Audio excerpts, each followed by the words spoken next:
Chapter 848. Auntie Shu was looking for her. Xiangyi was a little confused. She hung up the phone and told Shi Sui about his mother. Shi Sui said, "She might have something to tell you. Do you want to go with me to see her?" Xiangyi asked.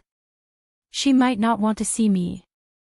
Although Shi Sui's tone was calm, Xiangyi could sense a hint of loneliness in his voice. She kissed his forehead and said, "Then wait for me here. You have to eat well and drink all the milk. Don't be picky." Shi Sui raised his eyebrows. Was he being taught a lesson by the little bunny? But this feeling was not bad. After Xiangyi left his sight, the smile in Shi Sui's eyes faded and was replaced by a gloomy look. In the glass greenhouse, warm sunlight refracted into the room, making it look like the fairyland that Alice had dreamed about. Xiangyi poured a cup of rose tea for Xu Xia. She was sitting upright with her back straight. Her posture and actions were impeccable, just like a textbook example of a virtuous lady. The Xu family attached great importance to etiquette, and Xu Xia was considered her elder.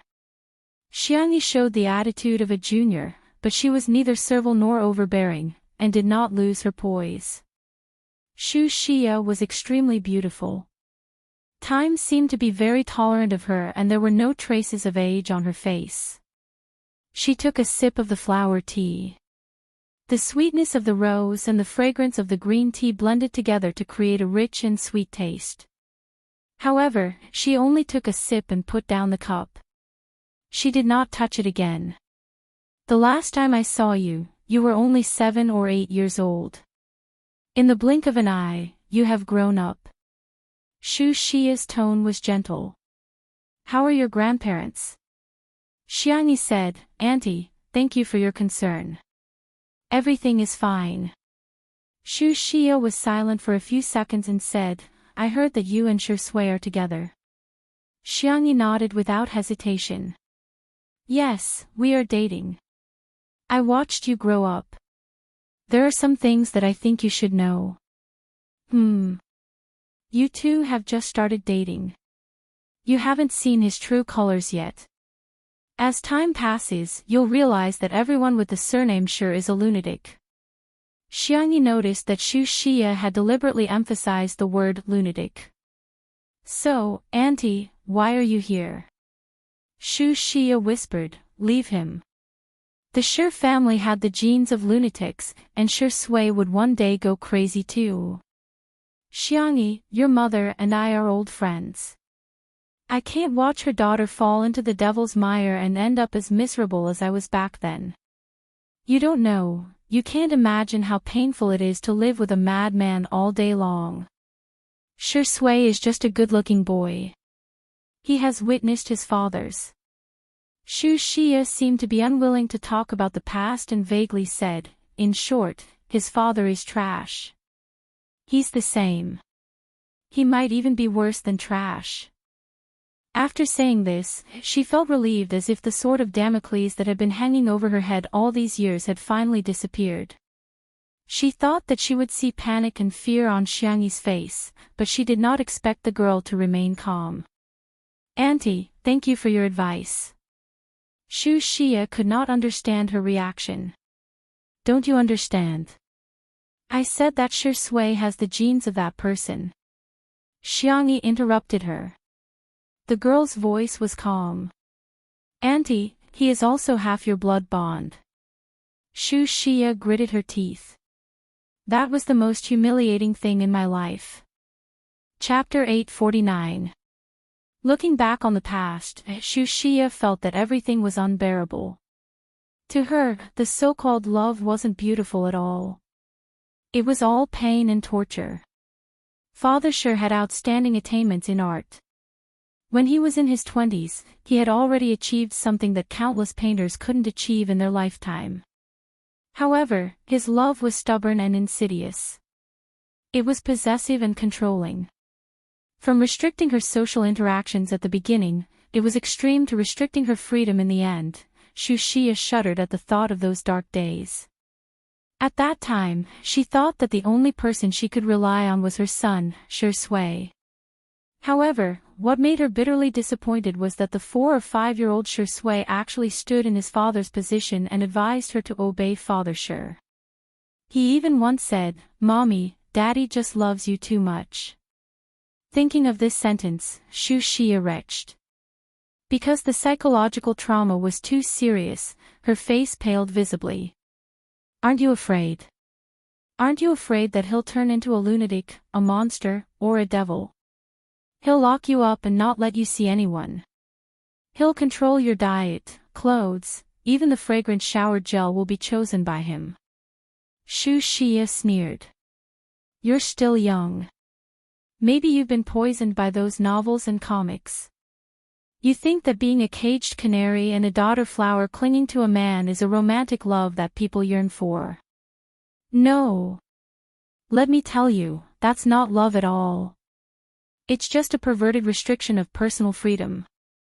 She leaned against the back of the chair and closed her eyes tiredly as if she had exhausted all her strength. Xiangyi added some hot tea to the cup that she hadn't touched much. "Auntie, I sympathize with your experience. After going through all that, it must be difficult for you to walk out of it." Xia revealed a gratified smile. "It's good that you can wake up in time." However, Xiangyi's next words froze her smile. "Uncle Shui is Uncle Shui. Shui is Shui. Even if they are bound by blood, they are still independent individuals. You don't treat Shui as your son. I respect your choice. But he's not trash, and he's not crazy. Although there are times when he's childish and even bullies kittens, he's the best, most gentle, and most reliable man in the world." Xia looked at the girl in front of her in disbelief. Why? Why? She had even revealed the secret that she had kept for so many years. Why hadn't Xiangyi left Shui yet? Xia's chest heaved up and down, and it took her a long time to calm down. She regained her noble and elegant appearance and took out a card from her limited edition crocodile leather bag. "I've already said what I wanted to say. It's up to you whether you want to listen or not.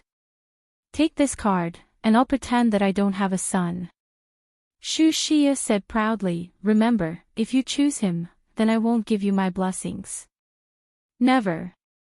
Xiangyi frowned and took out a wallet from her third brother's canvas bag. After opening it, she saw a stack of black and gold cards. Under the sunlight, it was almost blinding. Xiangyi took out the cards one by one slowly and placed them in front of Xia. "Auntie, this is a small token of my respect. Please remember that you didn't abandon Shui. Shui doesn't want you anymore. He has me for the rest of his life." Chapter 850.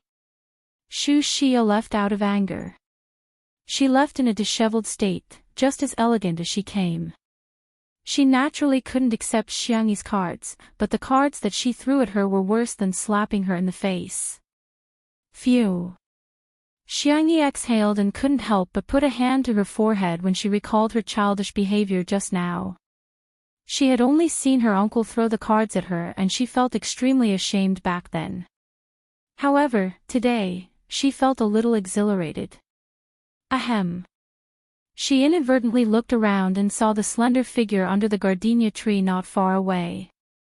Xiangyi got up and scurried over. Shui was twirling a cigarette in his hand but he didn't smoke it. He looked down and the emotions in his eyes couldn't be discerned. Xiangyi asked cautiously, did you see everything?" "Yes." "I'm sorry, it's my fault. I just couldn't take it anymore, so I threw those cards at her. I forgot that there were so many of them." Her uncle and grandparents would give her supplementary cards and pocket money cards from time to time, not to mention her brothers. Since she was a child, Xiangyi had never received any cash in the red packets she received. They were either cards or deposit slips, Xiangyi explained softly, and her whole body was suddenly hugged. Shui buried his head in her neck and rubbed it twice. He was such a mature and serious man, but now, he was acting like a spoiled child. Tutu, you're very good. You're the best in the world. Xiangyi said with a smile. Some people say that I'm speaking in an appropriate manner, and some people say that Xiangyi has been passed down from generation to generation. It seems to make sense. Shi Sui hugged her even tighter. Can I hug you for a while? Xiangyi wrapped her arms around his waist. Sure, boyfriend. Xiao Naofu, who was watching the show in the corner of the greenhouse, was speechless. Is it popular to lure Huhu in and kill him now? I suddenly miss little Shiji. If it's here, it'll hug me too, more than 10 seconds later. Shi Sui let go of Xiangyi and adjusted his mood. I'm sorry for making you suffer. Shi Sui laughed self-deprecatingly. I didn't give my blessing to our family. Xiangyi shook her head. No, it doesn't matter if she doesn't bless us. We don't need her blessing. She doesn't want you, but I want you. Shi Sui, don't be sad. Anyway, I won't allow it. The little girl's serious look with a taut little face made one's heart flutter. Shi Sui chuckled. Okay, listen to Tutu. Xu Xia was right to a certain extent. He had inherited Father Shi's genes, stubborn and heartless. He had heard worse words countless times, but he had never taken them to heart. From the beginning to the end, he was worried that Xiangyi would be wronged. By the way, when is your birthday? I remember Uncle said that you were born in autumn. Why did your personal information say that you were born on January 1st? Xiangyi changed the subject. Shi Sui said. I don't know. Huh? Shi Sui said helplessly, I really don't know, no one remembers. His birth was an accident.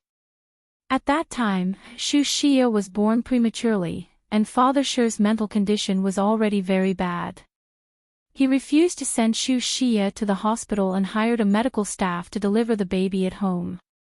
Although they hired a top doctor, Xu Xia and Father Shi got into a heated argument. In the chaos, everyone forgot which day Shi Sui was born and only remembered the approximate time frame. Chapter 851. Xiangyi was stunned for a moment. She hit her forehead, feeling a little annoyed. If she had known earlier, she wouldn't have asked. Shi Sui grabbed her wrist and teased, my girlfriend is not allowed to hit herself without permission. Come, let me do it for you. He bent down and approached Xiangyi. Xiangyi retracted her small hand and pecked his cheek lightly like a dragonfly skimming the water. Boyfriend, do you want to celebrate my birthday with me? This time, the person who was stunned was Shi Sui. I'll take it that you agree if you don't say anything. Xiangyi's doe-like eyes were filled with gentle moonlight. Then it's settled. I'll go prepare a gift for you. You're not allowed to peek. The girl ran back to the living room. Shi Sui's Adam's apple bobbed.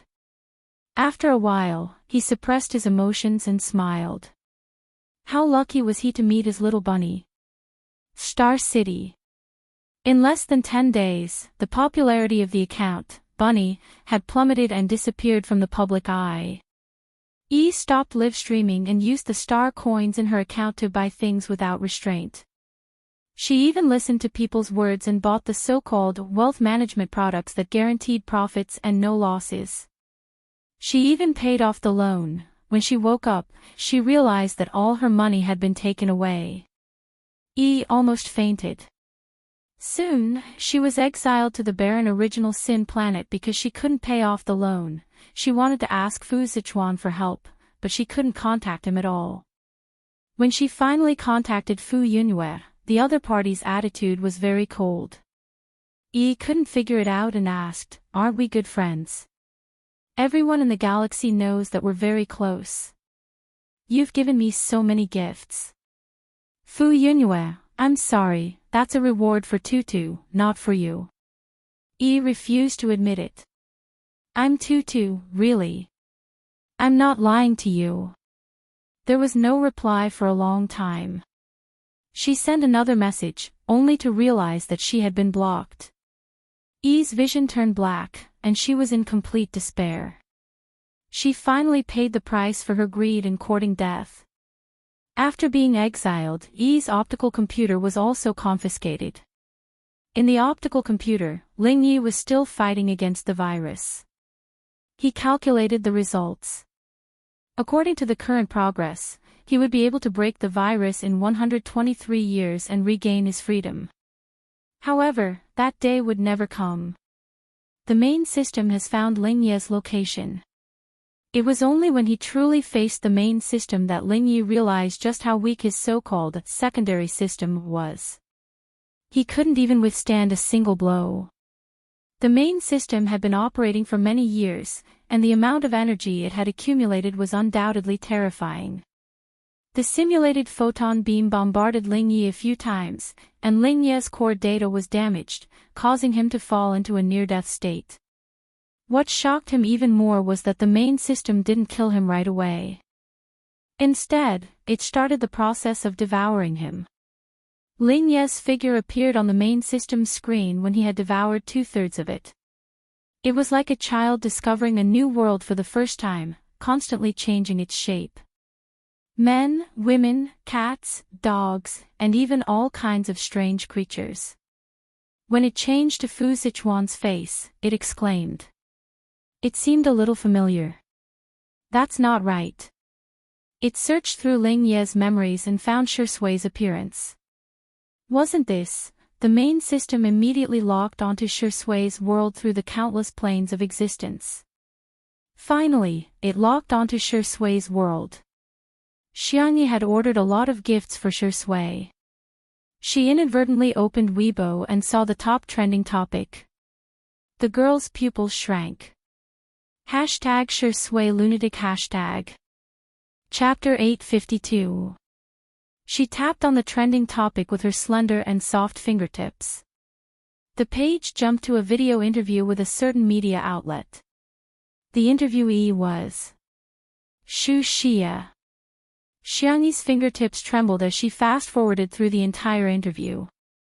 In the half-hour interview, Xu Xia lost control of her emotions several times and kept mentioning Shui and his father.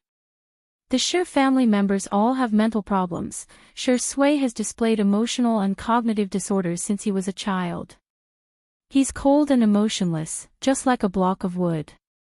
He doesn't know how to speak even when he's 4 or 5 years old. He's not likable at all. I don't want to admit that he's my son. I didn't want to talk about these things at first. The reason why I'm standing up is to prevent women from being hurt like I did back then. Being imprisoned in a cage like a canary isn't romantic love at all. It's illegal imprisonment of personal freedom. This interview was obviously paid to be trending, but because the content was too shocking, it still caused a huge uproar on the internet. What the F***CK? Is this Shusui's biological mother? She's so beautiful. So does the Shi family have some kind of hereditary mental illness? Shui acted like a lunatic in the movie that he won the Best Actor award for previously. Could it be that he's acting himself? I'm just a passerby. I feel that Ms. Shu's values are too righteous. I hate those kinds of love views that promote paranoia and mental illness. They're obviously the dregs of the flourishing consumer culture and entertainment industry. His biological mother is coming out to beat him. Shusui's mental condition must be very worrying, right? I feel bad for Sister Yi. She found a lunatic to be her boyfriend. With her qualifications, she can get any man she wants. In an instant, rumors spread everywhere. All the gossip accounts were like flies that had smelled rotten meat, trying to gain popularity without any bottom line. Even the headlines were eye-catching, shocking. Shui is suspected to have a mental disorder.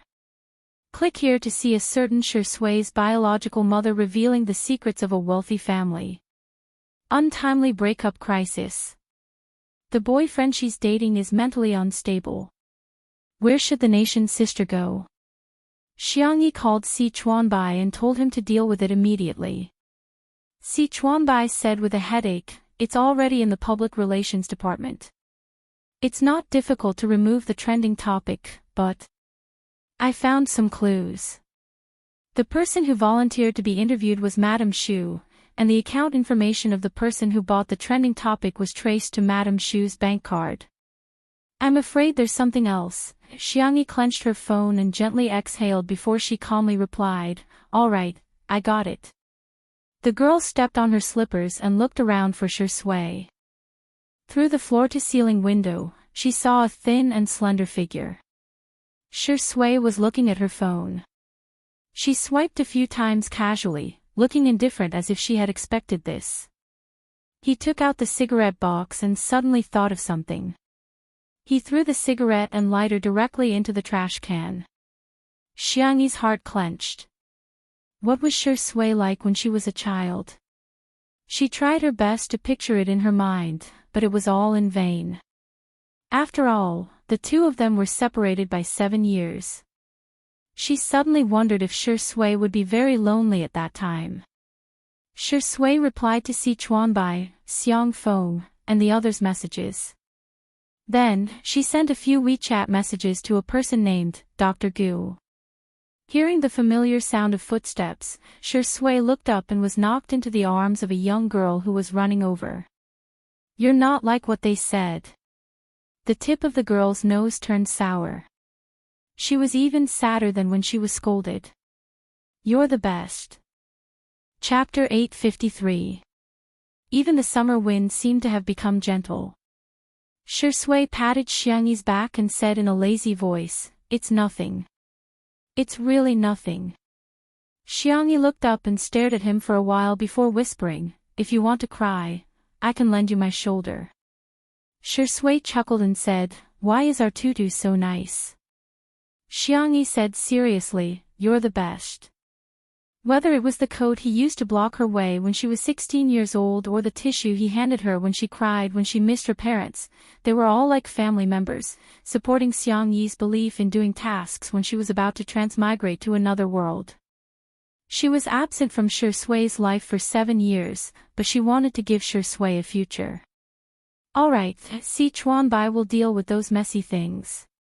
Shui pinched Xiangyi's cheek and said, "It's your birthday tomorrow.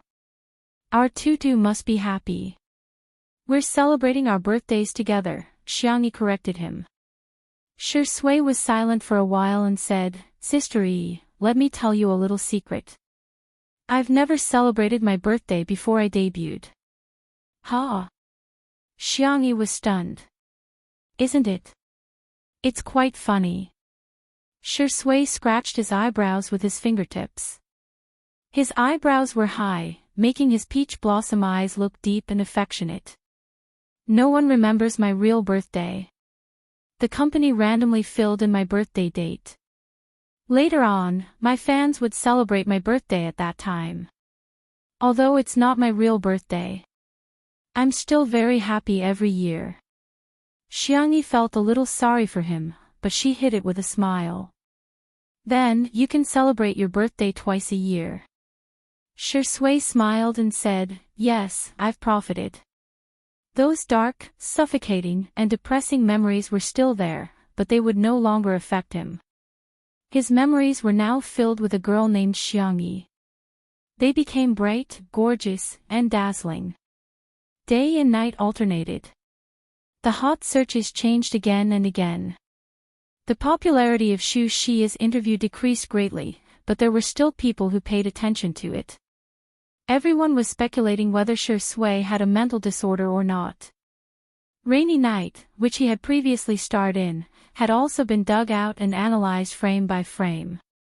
From his micro-expressions to his body language, he did not miss a single detail. The climax of the movie was when the protagonist, played by Shui, sat on the sofa and smoked after killing someone. As he smoked, he laughed until tears came out of his eyes. Although there was a twist at the end and everything was just the protagonist's imagination, those few minutes became the most dazzling part of the entire film. It was regarded as one of the best acting skills in the history of film. However, after careful analysis, it seemed that Shui had really gone mad. Otherwise, how could he act so well? There were quite a few people who held this view. In particular, when the live broadcast of Two Under One Roof began, everyone started gossiping about Shui in the comments section. Did you guys see the popular analysis? My mind is filled with Shuri's laughter. It's like he's really crazy. I think so too. How can a mother not love her child? Even his own mother said so. It must be because the crazy genes of the Shui family are too much. Is Shuri pretending to be gentle and refined these days? Oh my god, doesn't that mean he's a mental patient with acting skills? He's much more dangerous than ordinary mental patients. Of course, these people were soon taught a lesson by Shui's fighting skills. At this moment, Li Jinyu shouted, "We're here." Chapter 854. The audience's attention was immediately attracted. The cameraman, Old Zhang, had also figured out what everyone was thinking. He got out of the car and took a shot of the Xiang family's old mansion from afar. It was a typical Chinese-style building that was not as exaggerated as everyone imagined. Instead, it was clean and fresh, like a traditional ink painting. Madame Xiang loved flowers, so Xiang Yin planted all kinds of flowers. From the gate to the courtyard, all kinds of flowers and plants were taken care of very well. Shui got out of the car and opened the door for Xiang Yi. Xiang Yi jumped out of the car with light footsteps and casually picked a rose from the side, which she then pinned to Shui's ear with a smile. Shui looked a little helpless, but she still smiled gently and let Xiang Yi do whatever she wanted. The pop-up comments of the live stream were instantly taken over by fans of the untimely couple. Those who wanted to gossip about Shui just now were dumbfounded by this scene. Is this the traffic of a top-notch variety show? There were so many pop-up comments that people couldn't even see their faces. Xiang Yi said, "There may be a lot of people later, don't be nervous." Shui nodded. The audience thought that she was just saying it casually, but when the production crew entered the courtyard, they realized, it's not a lot. It's a ridiculous amount, okay. There was an open-air party set up in the courtyard, and more than 10 tables covered with white cloths were set up in the form of a buffet. There were staples, desserts, drinks, and so on. The courtyard was large, but because there were hundreds of people there, it actually seemed cramped. Upon sight of Xiang Yi, a group of people surrounded her like stars surrounding the moon. "Miss Xiang, happy birthday. Miss Xiang, I hope you'll always be as beautiful as a flower. Ha ha ha, long time no see, Miss Xiang, you'll always be 18. These people were basically the partners of the Xiang family's company, and some of them were socialites and heirs. Their relationship with Xiang Yi was so close that they couldn't even be considered plastic. Xiang Yi maintained a polite smile, exuding an outstanding girlish aura, like a proud white swan. The apricot-colored dress was tailored to fit her body perfectly, and every stitch was personally sewn by Xiang Qi and his assistant. The hem of the dress was specially embroidered with layers of lace, and there were also various exquisite embroidery on the dress. It was an exclusive haute couture dress that even top celebrities couldn't borrow. In the live stream, "Aw, my daughter is so beautiful. This set is amazing. Sister E really looks like the little princess. Her temperament is so good. Oh my god, is this Miss Perfect's birthday party? I just checked and found out that the red wine on the table is brand E, and a bottle costs 5 digits. It's like a buffet." Xiang Yi held Shui's arm as they passed through the crowd and entered the inner courtyard through a circular arch. Only then did the audience realize that there was a completely different world inside. There were a few clumps of green bamboo, a few rockery, and a few clusters of flowers. Everywhere was filled with a sense of harmony and safety. There was a small wooden horse with rabbit ears, a swing with a bow tied to it, and a small rubber band tied to the sycamore tree. It was full of life. These things are actually still here. Xiangyi murmured softly. These were all things she had played with when she was young. She didn't expect them to be so well preserved. She felt a little guilty. After she moved out, it seemed that she rarely came back, little Xiangyi. Her uncle's voice pulled her back to reality from her melancholy. Xiangyi looked in the direction of the voice, and the corners of her mouth twitched slightly. She saw that Xiang Feng had countless gift boxes stuck to his body, and there was even a ribbon tied to his head. He looked just like a Santa Claus, in action, exuding a silly aura. He chuckled and said, "Come, open the gifts." Chapter 855. Xiangyi tilted her head and tapped her chin with her fingertips as she analyzed seriously. It must be a trap, just like the year before. Xiang Feng had used a similar trick before. He took out 5 boxes for Xiangyi to reach in and pick a gift. Xiangyi opened a box and felt something hard and cold. Xiang Feng laughed wickedly and said, "There's a box with a spider in it." Xiangyi retracted her hand. A spider the size of an adult's palm was crawling on the back of her hand. She was so scared that her face turned pale. Although Xiang Feng quickly explained that it was just a toy that mimicked a spider, he was still beaten up by the Demon King until he cried and crawled up a tree. Her gaze fell on the brightly colored gift boxes on Xiang Feng's body. Xiang Yi cautiously and carefully chose one. When she opened it, a small card fell out of the box. "Congratulations, you've won another precious lottery ticket. Are you surprised? Are you surprised?" Xiang Feng looked at her proudly, thinking that his idea was really wonderful. It was 100 times better than the play dead plan he had thought of before. Unexpectedly, the girl's face was solemn. When she opened the second box, she was very careful and was ready to escape at any time. Xiang Feng, was Qian Nian a little too forceful?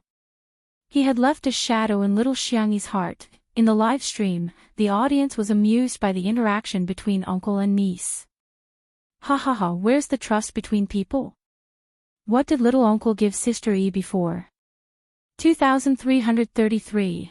I'm so immersed in this, I'm starting to get nervous with sister E. The second box was opened. Xiangyi immediately retreated and cautiously observed the contents of the box. It was still a small card, but this time, the content was frowny face. "Congratulations, you've won another 5 precious lottery tickets. You're the lucky girl."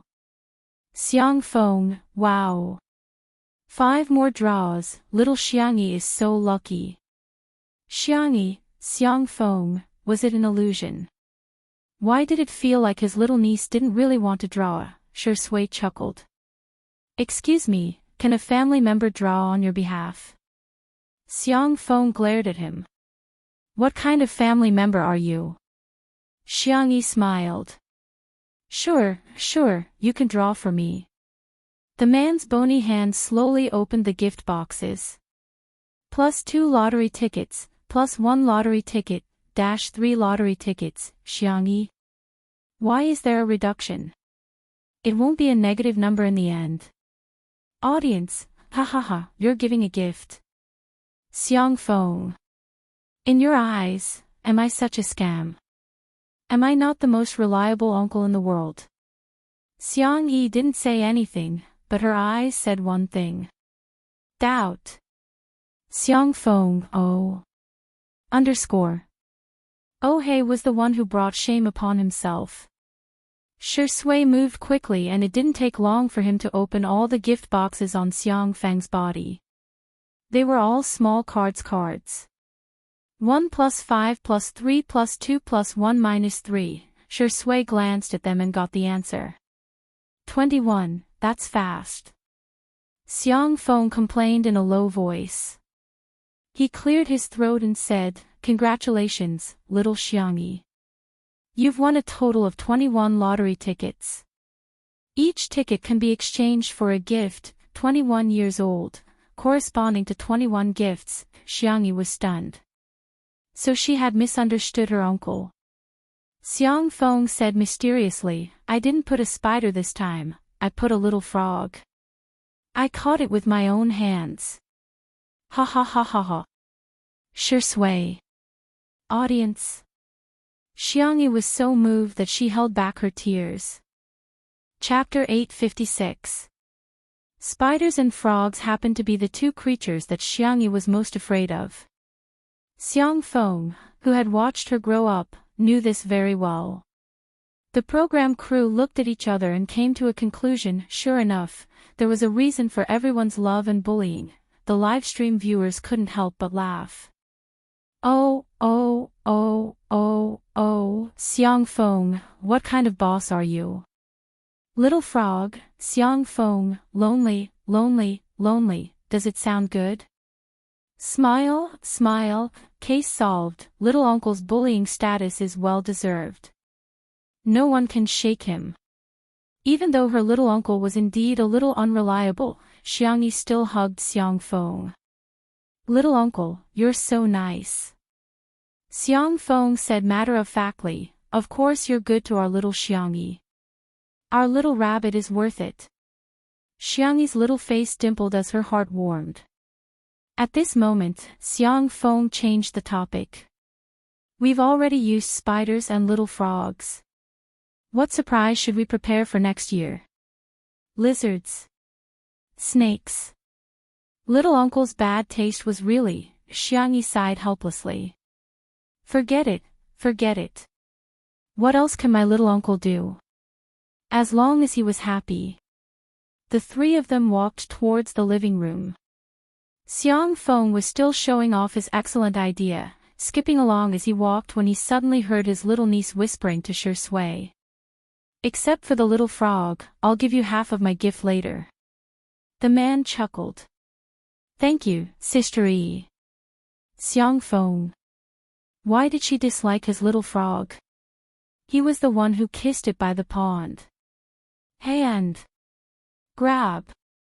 Hand. The live stream viewers cheered, yes, yes, yes. What was this? This was a sugar duck. In the living room. Everyone was changing their shoes at the entrance. Xiangyi naturally had her own exclusive bunny ear slippers. Xiang Feng and the other crew members were wearing ordinary gray slippers, but they were all new. As for Sure Sui, she had a pair of disposable slippers. The kind that the hotel gave away for free. Sure Sui didn't mind and calmly changed into them. Xiang Feng elbowed him and gloated, it's your first time visiting, so it's inevitable that you'll feel wronged. Sure Sui smiled. Why would I feel wronged? I'm happy that Tutu brought me home. The moment he opened his mouth, the old dragon's well had a strong taste. Xiang Feng, humph. Glib tongue. A cold sneer came from the kitchen. She looked in the direction of the voice to see that Xiang Yin was standing at the entrance of the kitchen with glutinous rice noodles in his hands. Xiangyi's eyes curved with a smile. Grandpa, are you making red bean cake? I'll do it for you. Xiang Yin glared at him and barked, go away, what are you doing? A new fan in the live stream did not understand the situation and typed on the public screen, is Sister E and Grandpa not on good terms? Grandpa is so fierce. I'm almost crying through the screen. In the next second, Xiang Yin said loudly, we don't have the rule of making girls work. New fans. Sorry to disturb you. The old fans replied calmly, young people, just get used to it, get used to it. Sure Sui naturally rolled up her sleeves and said, Grandpa, let me do it. Xiang Yin sized her up from head to toe. Although he had already accepted her, he still said arrogantly, you? Can you do it? The viewers in the live stream were overjoyed and began to race to answer the question. I know how to answer this question. I suggest you all flood the screen with comments. Sure Sui, no. New fans. What? Aren't you all fans? Why are you so anti-fans? The anti-fans have been cornered by you.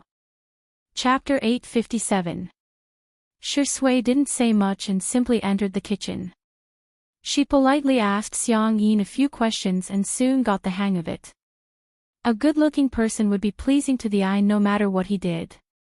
Shi Sui looked down and slowly pinched out red bean balls with her slender fingers. Xiang Yin could tell from her proficient posture that she must have done a lot of hard work. He humphed and started pinching the balls as well. Shi Sui deliberately slowed down her movements. Although she was a little slower than Xiang Yin, she wasn't so slow that she seemed clumsy. Seeing this, Xiang Yin smiled confidently. Psht, that's all there is to it. Xiang Yin said arrogantly, hey, you can't pinch the balls like that. Look at me, I have to do this so that I can pinch them quickly and beautifully. Shi Sui was very respectful and would humbly ask for advice from time to time. Her learning speed was neither fast nor slow, which fully satisfied Xiang Yin's desire to teach. Soon, Xiang Yin's hearty laughter came from the kitchen. Xiang Yi, who was in the living room, heaved a sigh of relief. Great! Her brothers were sitting opposite her, and when they saw her rejoicing, they were all a little displeased. My sister, whom I've doted on for so many years, has actually learned to chase after an outsider. Xiang Yu threw the gift into Xiang Yi's arms and said, I bought it casually, you can throw it away if you don't like it. I won't dislike a gift from you, brother, Xiang Yi said with a gentle and obedient smile. Even the most cold-hearted person would be moved by her. It's so beautiful. I love it. Xiang Yu had given her a mechanical keyboard. Apart from the fact that the keyboard itself was a global limited edition, every keycap was personally designed, drawn, and colored by him. The aloof esports guru pressed down on his cap and said coolly, Bisht, it's just a keyboard, what's there to be happy about? I just casually colored it and installed it. I didn't expect you to like it so much. Despite saying that, the corners of Xiang Yu's mouth couldn't help but curl up. The viewers of the live stream were appalled. Smog, pay attention to your facial expressions, you're grinning from ear to ear. What a cute bunny pattern. You're telling me that you just casually drew it. One look and you can tell she put a lot of effort into this. Sameo Gu was amazing. He won the world championship with his hands and even painted a keycap for his sister. Assemble the keyboard. Without waiting for the audience to finish lamenting, Xiang Qi directly pushed him aside and came over with a big box. He did not look like a mysterious and gloomy designer at all. Instead, he looked like a naive person. Sister, you're not allowed to like his gift. You have to like me first. Xiang Yi blinked her eyes. The desire to survive that had been cultivated since she was a child was not for show. She did not answer, but opened the box and changed the topic. Wow! So cute! Xiang Qi gave her a set of bunny dolls, and he even made dresses, shoes, hats, and bags for each of the dolls. If Xiang Yi wanted to play dress-up games, she could change the bunny plushies for an entire afternoon. Xiang Qi said unhappily, just, wow. Xiang Yi took the hint. Wow! I've taught you for nothing. Xiang Qi crossed his arms, looking devilish and sinister, but the moment he opened his mouth, it made everyone's jaws drop. Yes, oh, there has to be a twist and a rise, okay? Xiang Yi, wow, oh, Xiang Qi, that's more like it. The audience in the live stream couldn't stop laughing. Sanmao Ji's childishness is confirmed. Hades, what kind of elementary school behavior is this? Ha ha ha, teaching your sister to say, wow, may be a little late, but it will definitely happen. Chapter 858. After Xiang Qi finished teaching, Xiang Li handed his sister a paper bag and said in a warm and gentle voice, Happy birthday, Tutu. Xiang Yi took it and opened it, only to find that there were various small bags inside, each of which had the name of a crop written on it. These are the super seeds developed by the Academy of Agricultural Sciences next door. I'm just offering them to you. Xiang Yi was speechless. I can plant seeds again. Happy. Thank you, second brother. I'll definitely record the growth process properly and send you feedback when the time comes. This was also a small contribution to the Academy of Agricultural Sciences. Xiangli patted her little head and said, as long as Tutu likes it, the data isn't important. Is there anything else you want to plant? Do you want seeds of flowers and plants? Sure, I want to make another glass greenhouse, adjust the temperature and humidity, and plant some tropical plants. By the way, I also want to raise birds. Brother, do you think it's better to raise pigeons or parrots? Pigeons. Xiangli smiled like a spring breeze. Don't you like to eat roasted pigeons? The viewers of the live stream, pigeons, you're despicable. You're craving my body. Pigeons are so cute, how can you treat them like this? Please send me one when you're done roasting them. Boo-hoo, Dr. Chu is so gentle. His knowledge and information density are far higher than that of ordinary people, but he's still willing to listen to Sister Yi's nonsense. He's so knowledgeable and gentle, I love him so much. After the three brothers gave their gifts, everyone's eyes converged on Sangchen. As always, he was dressed in a suit and leather shoes. His dark gray suit was neatly ironed, and his tie and cuffs were meticulously groomed. His temperament was like a cedar standing tall on a snowy mountain, cold and distant. He took out a card from his pocket and handed it to Xiangyi with a calm expression, as if the gift was not worth mentioning. It's a small gift, accept it. Xiang Feng, who was at the side, exclaimed, Little Chin Chin, isn't this your salary card? Sangchen frowned and glanced at him coldly. Xiang Feng suddenly didn't dare to say anything. The audience. The live streaming room, which was already bustling with activity, was now in an uproar. I'm jealous, I'm a lemon essence, orange essence, grapefruit essence. Other girls' boyfriends won't let me down, and other girls' brothers won't let me down either. Crack crack crack, I've seen a husband hand over his salary card to his wife, but this is the first time I've seen an older brother hand over his salary card to his younger sister. This was what it meant to be loved by everyone. I'm so envious that I'm shedding tears. I want Sister Yi to roast a pigeon. Xiangyi was stunned for a moment. Her first reaction was to decline. I can't accept this, Sangchen. What? Are you looking down on me? No, then take it. Before Xiangyi could think of a reason to refuse, Sangchen had already placed the card into her small bag. Buy whatever you want. Don't make yourself suffer.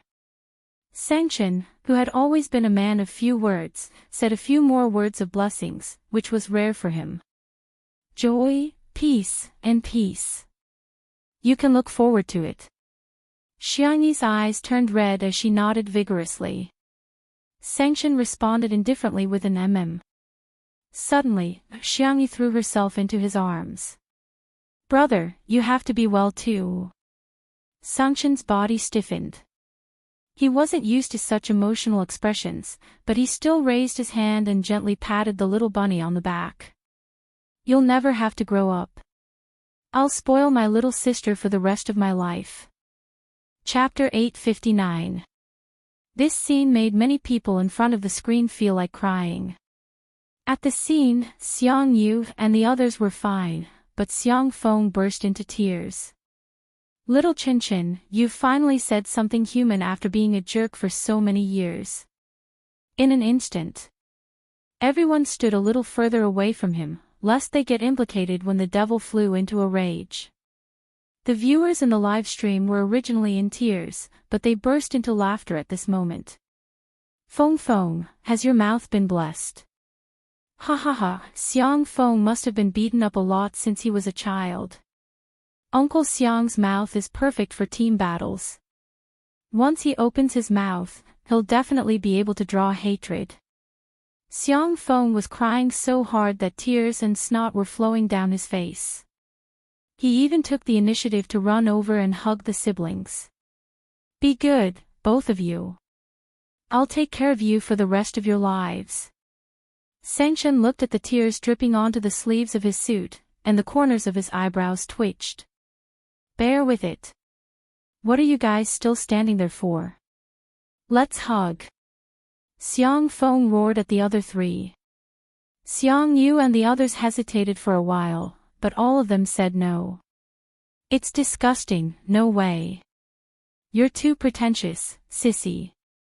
I don't like physical contact with humans. However, their bodies were very honest. The three of them walked over and hugged each other tightly. They weren't used to it at all.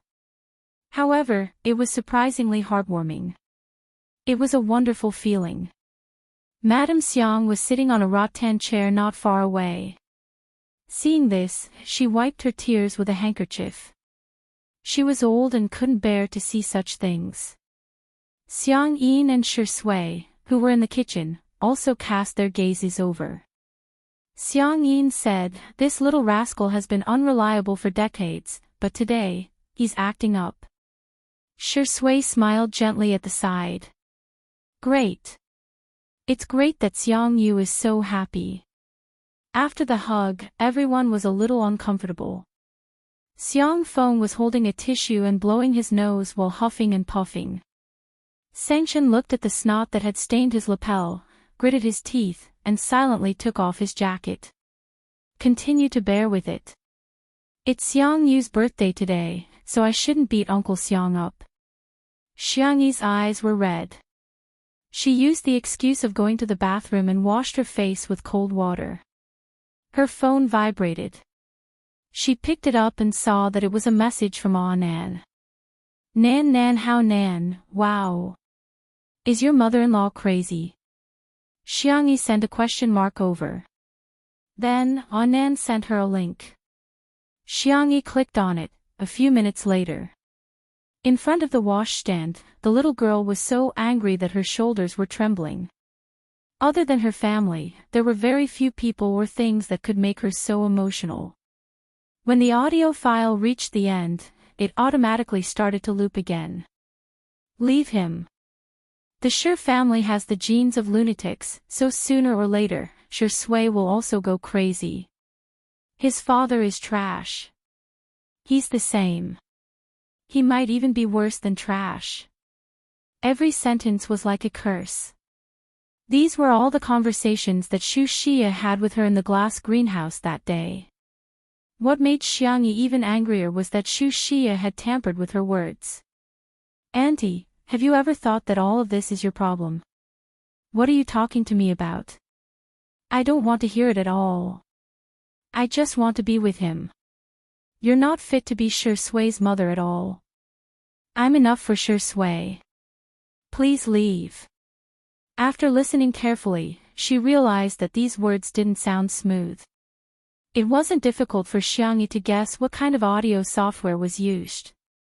With a cold expression on her face, she dialed Xu Xia's number. Beep, the call was hung up. Chapter 860.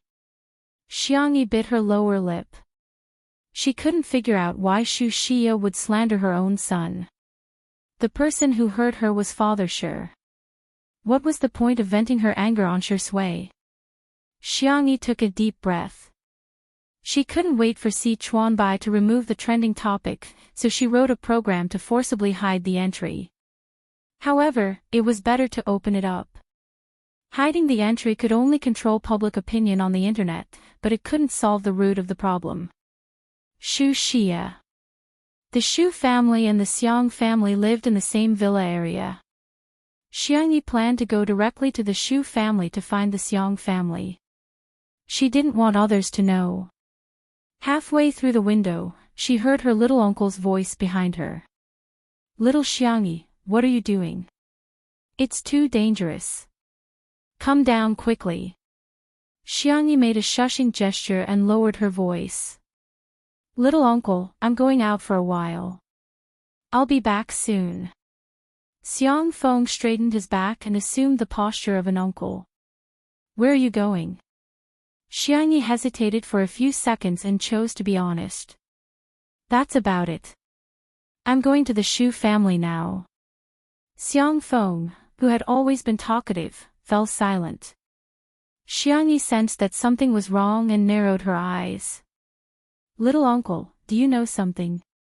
"No, nothing." Xiang Feng waved his hand. The girl's eyes flickered and she decided to test him.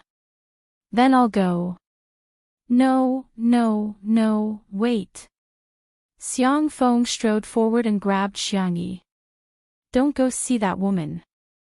She's not normal at all." As soon as he said that, Xiang Feng felt that he had misspoken. He wanted to remedy it, but it was too late. Xiangyi looked at him eagerly. "Little uncle, tell me, okay?" The Xiang family's ancestral pride couldn't resist Xiangyi's coquettishness. Xiang Feng was no exception. He sighed. "Sigh, let's talk outside. You go first." Xiangyi did as she was told, and Xiang Feng followed her out. Behind the old mansion, the figures of uncle and niece appeared. Xiang Feng picked a small corner and looked around. After making sure that no one was around, he sighed and began to tell Xiangyi about the dusty past.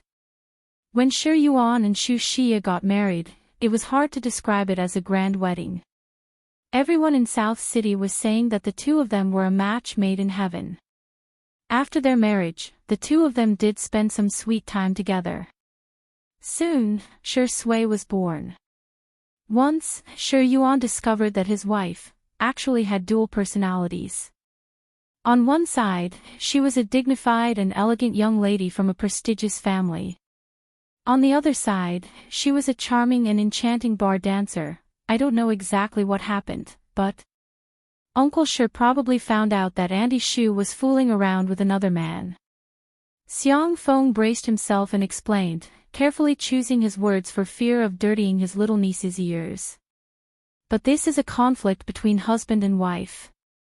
"What does it have to do with Shi Sui?" Xiang Feng sighed even more heavily. Auntie Shu didn't know that she had a split personality. Ha! After Xu Xia woke up, she did not have any memories of her second personality. She only found Shi Yuan's doubts baffling. Shi Yuan was also a stubborn person. He imprisoned her in the Shi family and invited a psychiatrist to treat her. Xu Xia had always been very resistant and refused to cooperate. Although the two of them quarreled, it was still manageable. At least on the surface, it was still acceptable. Until Shi Yuan discovered that Xu Xia had been secretly abusing Shi Sui for several years. Shi Sui was too young at that time. He thought that if he didn't say anything, his parents could still maintain a harmonious relationship. Chapter 861. Little did he know that it would become the fuse that intensified the conflict between Shi Yuan and Xu Xia. Xu Xia's condition worsened, and her two personalities frequently switched. Every time she switched, Shi Yuan would become more paranoid, to the point of morbidity, and his desire to control Xu Xia became stronger and stronger. Xu Xia's hatred accumulated day by day, and her mental state was extremely poor.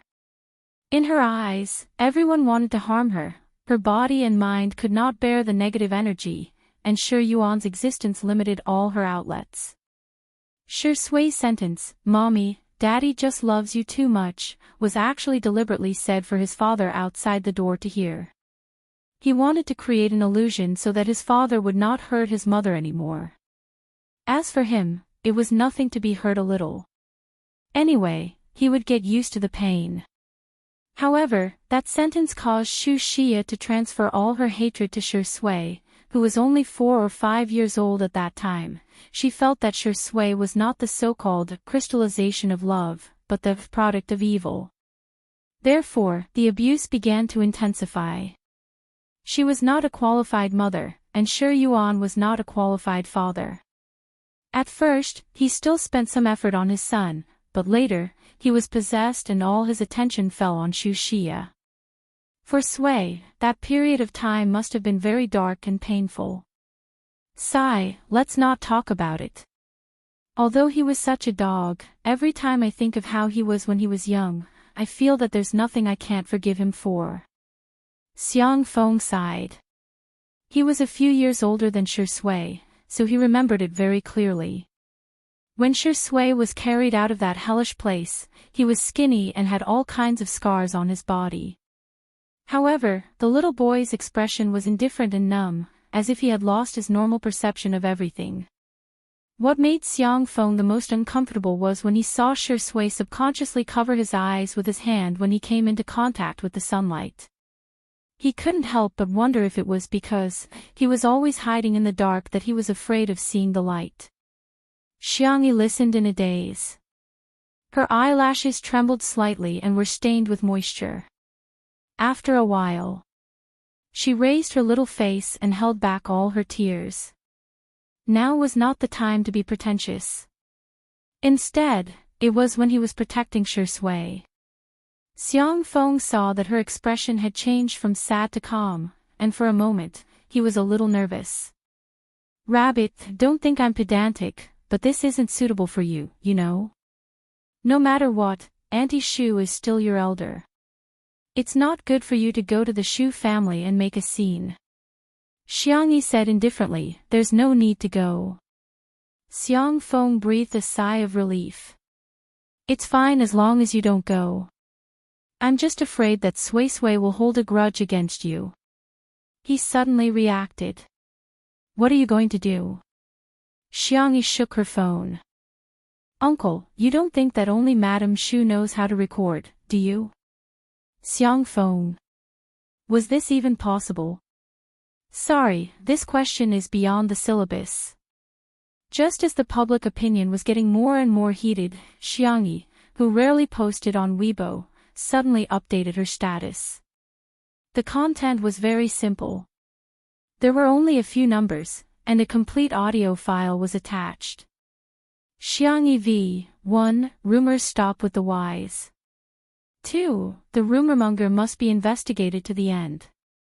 The netizens were the first to arrive at the scene and were shocked by Xiangyi's attitude. F***ck, Sister E is so stubborn. When they clicked on the recording, everyone realized that the content was completely different from the version that had been circulating before. A professional player immediately translated the text version and analyzed it word by word. He could be called a famous internet detective. Chapter 862. Minasang. To summarize the key points, Shuringdi's mother, Madame Shu, said the same thing in both recordings, but Sister Yi's words were completely different. In one version, her values were extremely crooked, and she didn't respect her elders at all. In the other version, I was about to cry. My roommate happened to be an expert in editing, so I asked him to help me listen to the recording. He said that the version that Sister E posted was the real conversation. The version that was circulating before was edited. The point is, it was edited. So, there's actually nothing interesting about this. Someone just used a low-level method to tamper with Sister Yi's words. Besides, in the complete version that Sister E posted, Madame Shu's behavior in giving the card to her was so disgusting. Wasn't she selling her son for money? Does Sister E care about your stinky money? Humph. Sob, sob, sob, sob, confess to Sister E, and say, I'll be with him for the rest of his life. It's so sweet. Ah, my roommate asked me to go for supper, I'll get going first. The public opinion changed immediately. Many netizens realized that they had been used as a tool. Everyone persevered and dug out the source of the gossip with great enthusiasm. It was a blogger with more than 100,000 fans. This blogger was probably afraid that he would be reported or even sued, so he quickly denied any involvement and even posted the bank account number that had transferred the money to him. The netizens didn't know until they checked, but when they did, they were shocked. The account number turned out to be Shu Xia's. In an instant, the netizens were in an uproar. His mother spent money to tamper with the recorded conversation with her daughter-in-law just to slander her son for being mentally ill. I'm confused on the spot, I really don't understand what she's doing. This should be one of the top 10 shocking news stories of the year, right? What kind of confusing behavior is Madame Shu doing? Forgive me for being blunt, but although Madame Shu keeps saying that Shui has the genes of a lunatic, I think the one who's mentally ill is Madame Shu. The viewers in the live stream were a little late, but after they saw it, they were still dumbfounded. This. Some netizens wanted to type in the comment section, but they hesitated. Especially those who had called Shui a lunatic. They were too embarrassed to say anything and could only pretend to be dead. The Shui sisters, on the other hand, wept with joy. Sister E is awesome. I won't say anything else. From now on, Spicy Tutu is my half-sister. I agree to this marriage. Sister E, when are you going to marry our Shuringdi? Or even our Shuringdi could marry you. We don't mind him being a gigolo, really. The live broadcast room was filled with joy and happiness. Old residence, balcony. Shui received a call from Si Chuanbai and roughly understood the situation. He was being protected by the little rabbit again. Shui didn't have the inexplicable chauvinism of some men and didn't think it was shameful. On the contrary, he felt very happy. She had never experienced such happiness in her life. He took out a velvet box from his pocket, his eyes deep and gentle. Would she agree? All of a sudden, two familiar figures entered his ears. The uncle and niece, who had mastered their tree-climbing skills, easily climbed over the wall of the courtyard. Little uncle, do you think I'll scare Shui if I propose to him? Will he say yes to my request? Should I bow or kneel down? The girl's soft and gentle voice entered his ears, causing him to feel a little itchy. His heartbeat became erratic. The following words are not charged. Ha ha ha, Nuanyuan is going to celebrate the new year. There might not be any new chapters later. If there aren't any, I'll make up for it tomorrow night. Thank you for being with me for the past year. This year, Nuanyuan is writing novels, learning novels, and Gonfan. Gonfan is not bad at all. I hope that in 2021, we can continue to grow and become outstanding together. Everyone. New year. Fast. Happy. Chapter 863. The girl's soft and gentle voice entered his ears, causing him to feel a slight itch. His heartbeat became erratic. It turned out that there was really such a person in this world who could easily affect his heartbeat. The conversation between the uncle and niece continued. Xiang Feng asked, "What did you say? You want to propose to Shui?" No. He felt like vomiting blood. Why is my little bunny so unreserved?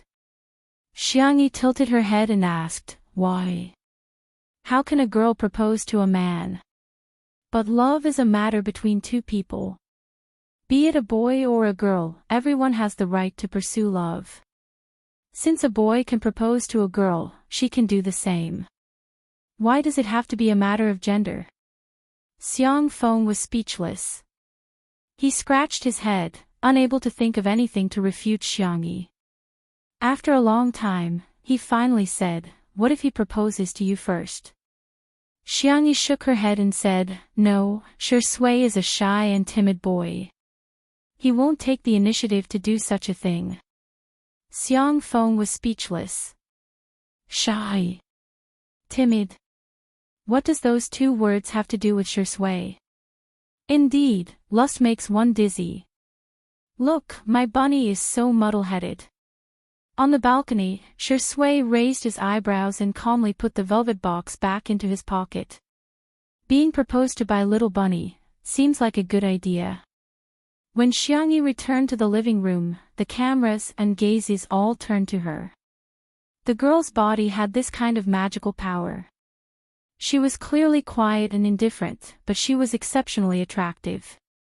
Sister. A pleasant female voice came from the second floor, followed by the sound of footsteps on the wooden stairs. She then complained aggrievedly. Why are you only back now? I've been looking for you for a long time. The girl was dressed in a fiery red dress and was bright and youthful. She was the chief violinist of the Orpheus Orchestra and Xiangyi's best friend, Jiang Jojo. Xiangyi's doe eyes lit up and she rushed towards the stairs. Jiang Jojo accidentally missed a step and her pupils immediately dilated. The expected scene of her falling down the stairs and embarrassing herself in front of everyone didn't happen. On the contrary, she fell into a warm and soft embrace. Xiangyi caught her. Jiang Jojo's eyes widened. This scene instantly ignited the nerves of the live stream viewers. Countless cult fans who had drunk Yi Jiu's wine before came out one after another. "Grandma, your CP is finally open for business." I don't care, Jiu is the main palace. Shuringdi is at most a favored concubine. Sob, I want to fall into Sister Yi's arms too. I want Sister Yi to pick me up and gently put me on the ground. In front of the stairs, Jiang Jojo's fair face was flushed and she didn't even know where to put her hands. Yi's hug, the arrogant and domineering young miss revealed her shy side at this moment. Are you alright? Xiangyi asked gently. When Jiang Jojo heard her, the violinist's ears turned red and she stammered, yes. Xiangyi blinked, thinking that Jiang Jojo was frightened. Hence, she rubbed Jiang Jojo's head. The sudden head touching made Jiang Jojo feel like steam was about to rise from the top of her head. Yi is coaxing me, she must be treating me as her best sister, I'm the person who has the best relationship with Yi in this world. That dog of a sure sway is nothing. Oh, degree oh. Chapter 864. With Jiang Jojo's arrival, Xiangyi was obviously overjoyed as she smiled more often. The two girls had endless things to talk about as they leaned their heads together and chatted about each other's recent situation. They even ignored the fact that they were on a live stream. However, the viewers of the live stream didn't find it boring at all. Instead, they found their conversation very interesting. Why is Yi Jiu so cute? This is how I look when I meet my best friend. We chat on WeChat every day, but we still have a lot to talk about when we meet, ha. I feel like Sister Yi is really different when she's with Jojo. She's much calmer and more mature when Jojo is not around, but she becomes girlier when Jojo is around. Seeing that the two girls were getting along harmoniously, the members of the Xiang family were very heartened. Tutu has friends. That's great. When Xiangyi was in school, she rarely mentioned her classmates and friends. They were once worried that Xiangyi might have been bullied in school. Hence, the Xiang family even secretly sent someone to investigate. The answer was that Xiangyi was not isolated, but for some reason, she had many acquaintances but almost no true friends. The Xiang family was most worried that Tutu would be too lonely. By the way, Fu Jiayan is coming later too. He sent me a message, let me see what kind of silly message he sent. Jiang Jojo took out her cell phone and shared her chat history with Fu Jiayan in front of Xiangyi without hesitation. Little Fu tomorrow, Rich, I'm going. Little Fu tomorrow, Rich, I'm almost there. Little Fu tomorrow, Rich, sob, I knocked it.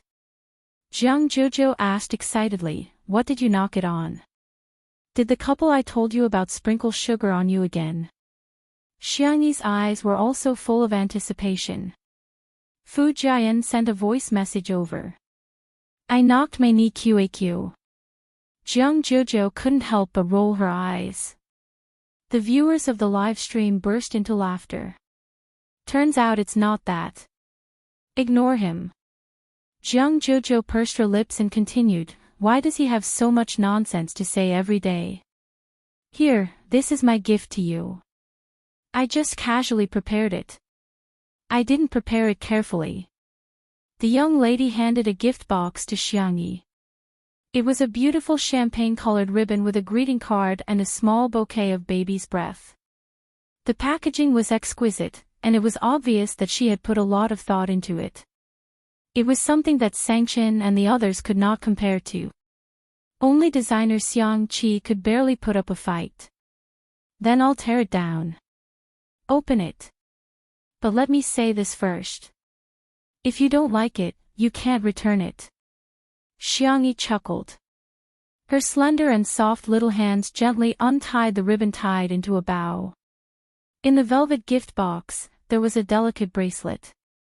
The thin bracelet was connected by crescent-shaped white mother-of-pearl shells. Each crescent was inlaid with a ring of diamonds. It was the type of jewelry that would make a girl's heart flutter at first glance. Take a good look. Xiangyi's eyes were curved like crescent moons. Noticing the star bracelet on Jiang Jojo's wrist, she asked, "Are we sisters?" Jiang Jojo avoided her gaze and pouted. "I just accidentally bought something of the same series. If you don't mind, you can wear it as sisters." I can reluctantly agree. Xiangyi extended her hand in front of her and said, "Help me put it on then." The corners of Jiang Jojo's lips curled up, but she still insisted. "I just bought it casually. I definitely didn't choose it carefully. Anyway, you're not allowed to dislike it." Humph. Chapter 865. In the live stream, shocking. The Xiang family has been known to be proud and arrogant for generations. Jiang Jojo is really a little cutie who doesn't mean what she says. The stars, the moon, and the stars, to round it up, is happiness. "I don't care, I got it anyway." Ha ha ha, the person in front is awesome. However, when the camera panned to Shi Sui who had returned to the kitchen, the comments changed abruptly. Most of them felt sorry for Shi Sui, but there were also a few who resented Xiangyi. They're separated by a door. One is happy while the other is bearing with the pain. Does her conscience really not hurt? She just posted on Weibo to defend Shi Sui and now she's only talking to Jiang Jojo. I wonder if Xiangyi is putting on a show for others. No matter what the reason is, anyone would be upset to be criticized by their own mother in front of the entire internet. Xiangyi, why can't you coax Shi Sui? You're heartless. In particular, when the butler arranged for the servants to take out a large pile of parcels, everyone's resentment instantly increased. "Miss E, these are the parcels that have been sent to you one after another in the past 2 days. Because they've all been specially marked as birthday gifts, I've kept them together and am giving them to you today." The parcels were all torn, but the butler stuck a sticky note on each box. Xiangyi saw many familiar names: Yan Nai, Jiang Qin, and the other members of C7, Yin Jiangxue, Xinguang, Zhong Yi, the players of Team Logic, and the Taoist masters of the major Taoist temples. Although they couldn't come in person, they had all prepared a token of appreciation for Xiangyi. Birthdays were meant to be celebrated in the first place. However, in the eyes of some people, the better Xiangyi was living now, the more upset they would be. Ha, it's just a birthday celebration, must they make such a big fuss?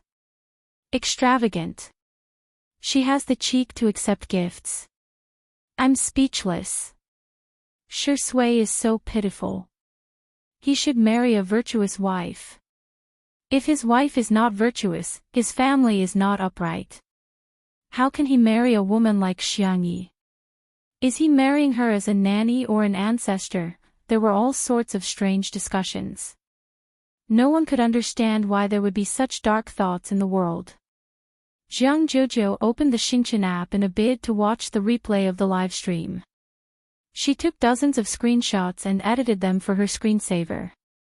Who would have thought that all he could see were unsightly remarks? She was so angry that she was trembling. She typed furiously to argue with the other party. Xiangyi noticed her abnormal mood and sat down beside her. What's wrong? Look at these people. They were too bored. Could it be that they couldn't bear to see others doing well? All of you are so jealous. Xiangyi frowned as she looked at the comments that were flooding in. This made those jealous people even more excited. It turned out that a casual sentence from them could really affect a celebrity's mood. On what basis? Why was she living such a good life? He was just reincarnated into a good family. What's so great about that? Xiangyi narrowed her eyes and looked at the bullet screen for about 10 seconds. She didn't care about the comments that mocked her, but she did care about the comments that said Shui didn't have a gift. She raised her head and asked the butler calmly, "Have the things I bought arrived?" The butler answered respectfully, "Are they the express deliveries that you asked for? I've saved them separately. Do you want me to bring them over now?" "Yes." Xiangyi got up and walked into the kitchen. She tugged at Shui's sleeve and said with a smile, "Boyfriend, come out and receive the gift." Chapter 866. There was a moment of silence in the live stream where the bullet screen was flooded with comments. What? Did they hear it wrong? Today was Xiangyi's birthday, why would she ask Shui to accept gifts? The Shui sisters couldn't help but cheer. Ah, so Sister Yi wasn't joking when she said she would give half of the gifts to Shui. Is it true? Her words enlightened everyone. No way, right? It turned out that she was. Shui followed Xiangyi to the living room in confusion. The butler had already laid out the gift boxes, big and small. There were even more gifts than Xiangyi had received. Xiangyi said a little embarrassedly, "It might be a little too little." "Don't mind, 2/3 of it is still on the way." The audience. Everyone at the scene. Shui couldn't help but laugh. Why did you buy so many? As long as Sister Yi gives me a gift, I'll be very happy. Xiangyi looked straight at him without blinking. Her gaze was gentle, and her tone was firm. "These are for your birthday. If you don't mind, my birthday will be your birthday from now on.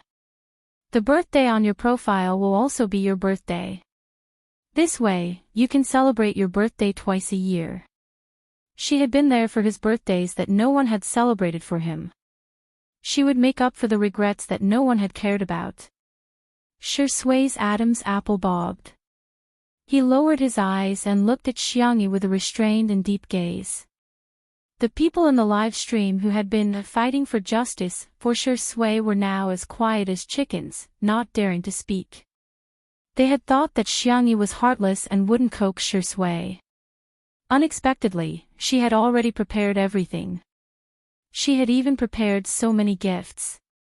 The Shui sisters, Spacey Tutu, and Untimely Fit were now each more stubborn than the other. "I'm just asking you guys, does your face hurt?" That one sentence killed everyone in an instant. Those people either left the live stream dejectedly or pretended that they hadn't posted anything. In the living room, Xiangyi took a deep breath. She was so nervous that her heart was pounding. Her cherry lips opened slightly. "Shui, I have something to tell you." Her lips were sealed by the man's large palm. It was warm to the touch and slightly rough. She looked at the man in front of her in confusion. Shui was also looking at her. The usual laziness on his handsome face was gone, replaced by gentleness and seriousness. His voice was extremely low, revealing a hint of affection. "There are some things that a man should take the initiative."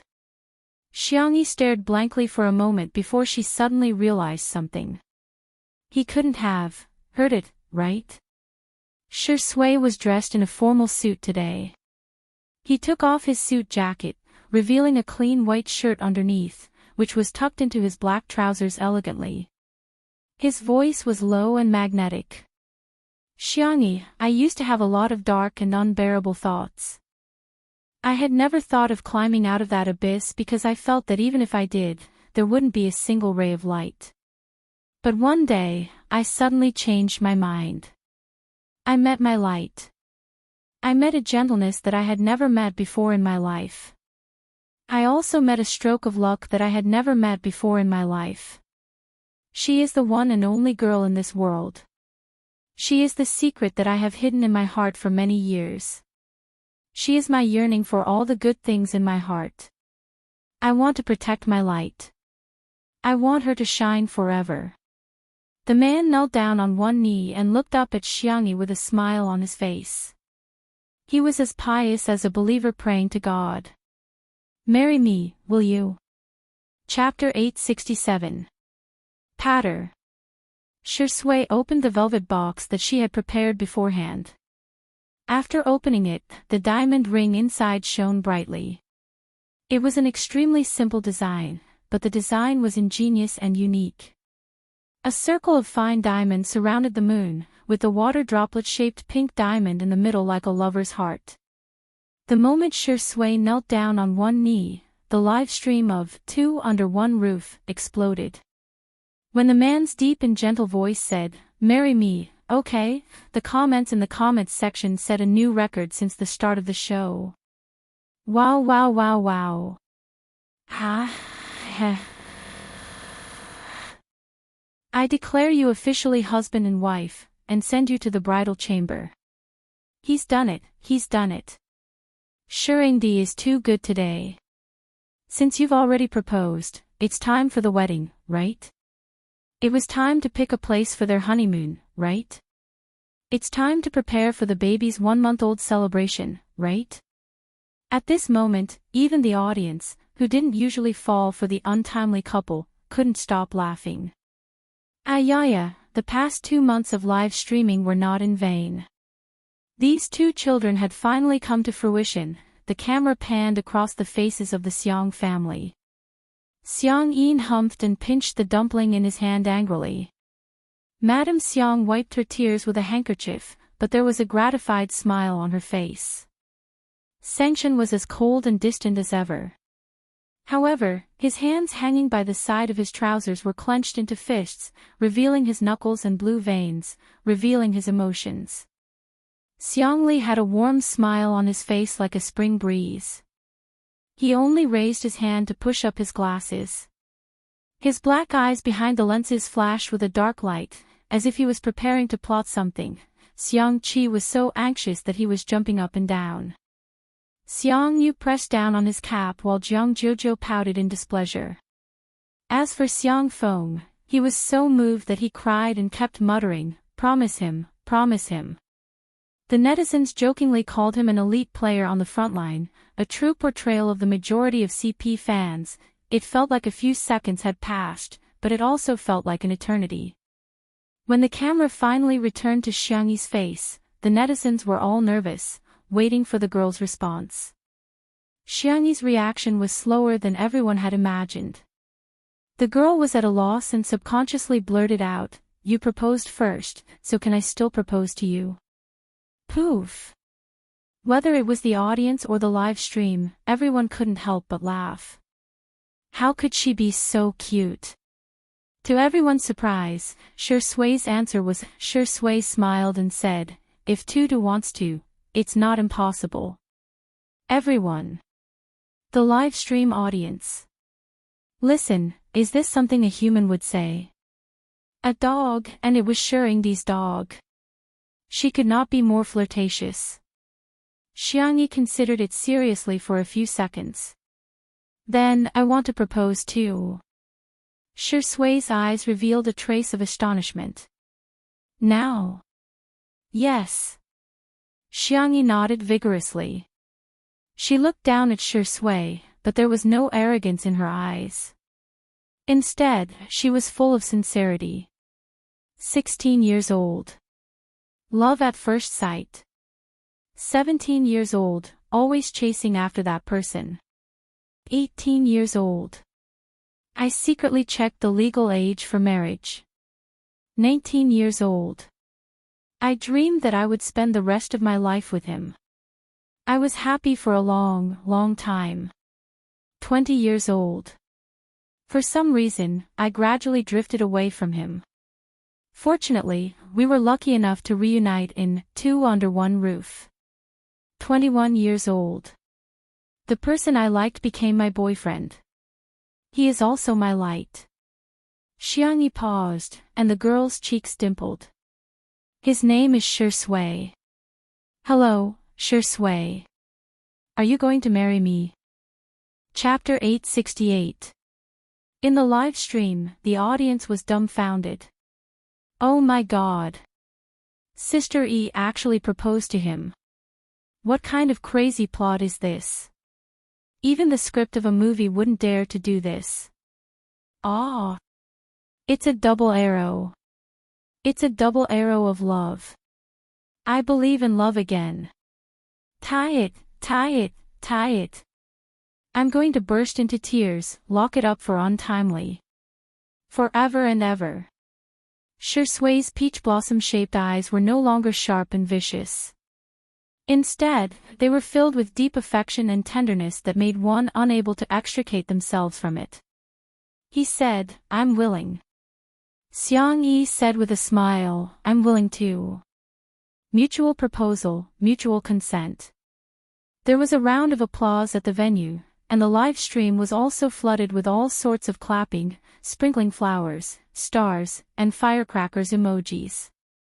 Shui put the ring on Xiangyi's finger, which was neither too tight nor too loose, just right for her. The girls under the microscope noticed this detail and screamed in front of the screen.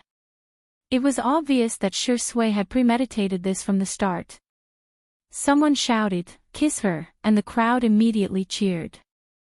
Xiang Yin and the brothers of the Xiang family turned sullen. Because Xiang Yi liked him, they could reluctantly accept Shui. However, the thought of this dog of a man acting intimately with Xiang Yi made them extremely displeased. They wanted to beat him up for holding her hand. If he dared to kiss her, they would break his legs. Fortunately, Shui took the psychological feelings of the Xiang family into consideration and merely pecked Xiang Yi's fair forehead lightly. At the end of the day, there was still plenty of time.